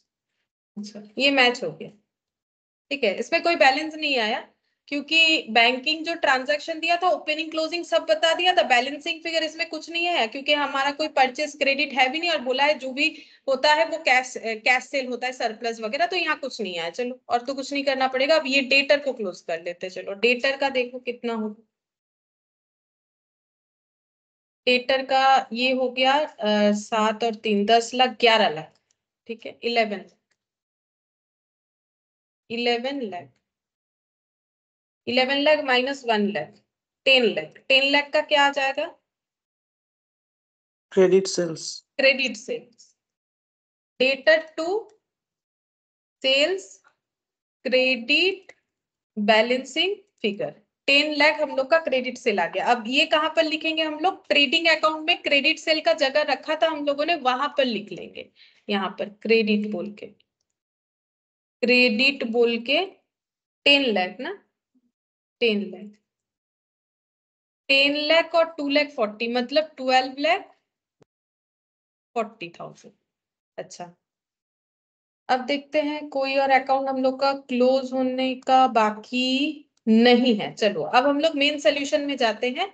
अब इसको कैसे क्लोज करेंगे? सबसे पहले जीपी निकाल लेंगे, क्योंकि हम लोगों को ना जीपी दे रखा था कि कितना सेल पे वो प्रॉफिट कमाते हैं, 25% ऑन सेल्स। तो जीपी निकालो। कैसे निकालोगे? सेल पे 25% लगाओगे, मतलब 12,40,000 पे लगाना पड़ेगा 25%, जितना होगा वही हम लोग का जीपी। 3,10,000। अच्छा, 3,10,000। अब इसको ऐड करोगे तो ये जो यहाँ क्वेश्चन मार्क लिख रखा है ना, तो पता चल जाएगा कि ये तो मुझे फाइंड आउट करना था। यहाँ पर लिख लेंगे क्लोजिंग स्टॉक बैलेंस करके आएगा। 1,20,000। अच्छा, 1,20,000 ये आ रहा है। और इसका टोटल का होता है 60,000। 13,60,000। अच्छा, 13,60,000 आएगा टोटल। और बैलेंस करके क्लोजिंग स्टॉक आ रहा है 1,20,000। और ये क्लोजिंग स्टॉक कहाँ लिखना है? Balance sheet. ठीक है। और ये जीपी तो ब्रॉट डाउन हो जाएगा, जीपी यहाँ ब्रॉट डाउन कर लेते हैं, फिर उसके बाद क्लोजिंग स्टॉक लिख देंगे। यहाँ पर क्लोजिंग स्टॉक 1,20,000, ये हम लोगों ने यहाँ नहीं लिखा था, यहाँ लिख लेते हैं क्लोजिंग स्टॉक, या इन्वेंट्री लिख सकते हो 1,20,000। अच्छा, अब हम लोग इसको क्लोज करेंगे तो नेट प्रॉफिट मिलेगा। चलो देखो कितना आता है नेट प्रॉफिट, या नेट लॉस क्या है देखो। 1,45,000 नेट प्रॉफिट। अच्छा, 1,45,000 नेट प्रॉफिट। देख लो, 1,45,000 नेट प्रॉफिट आना चाहिए।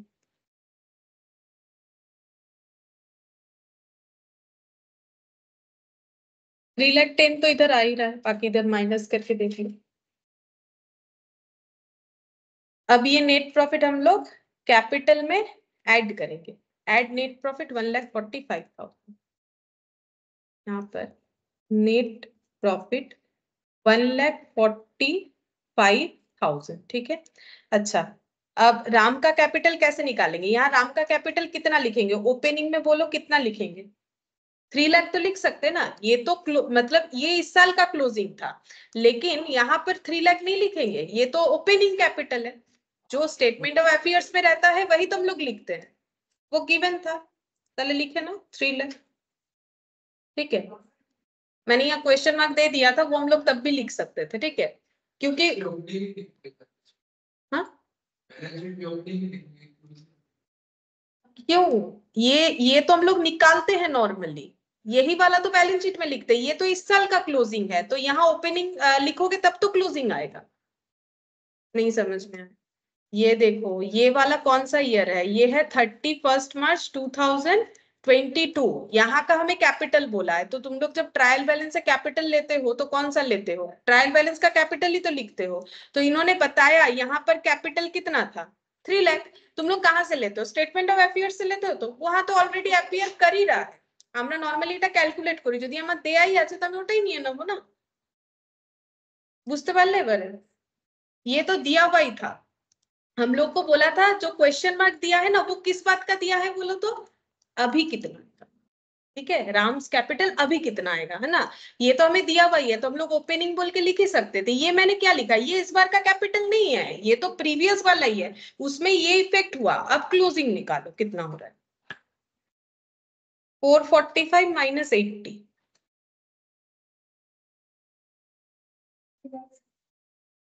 365। अच्छा, अब ये दोनों ऐड होने से हम लोग का मैच हो जाना चाहिए। ठीक है।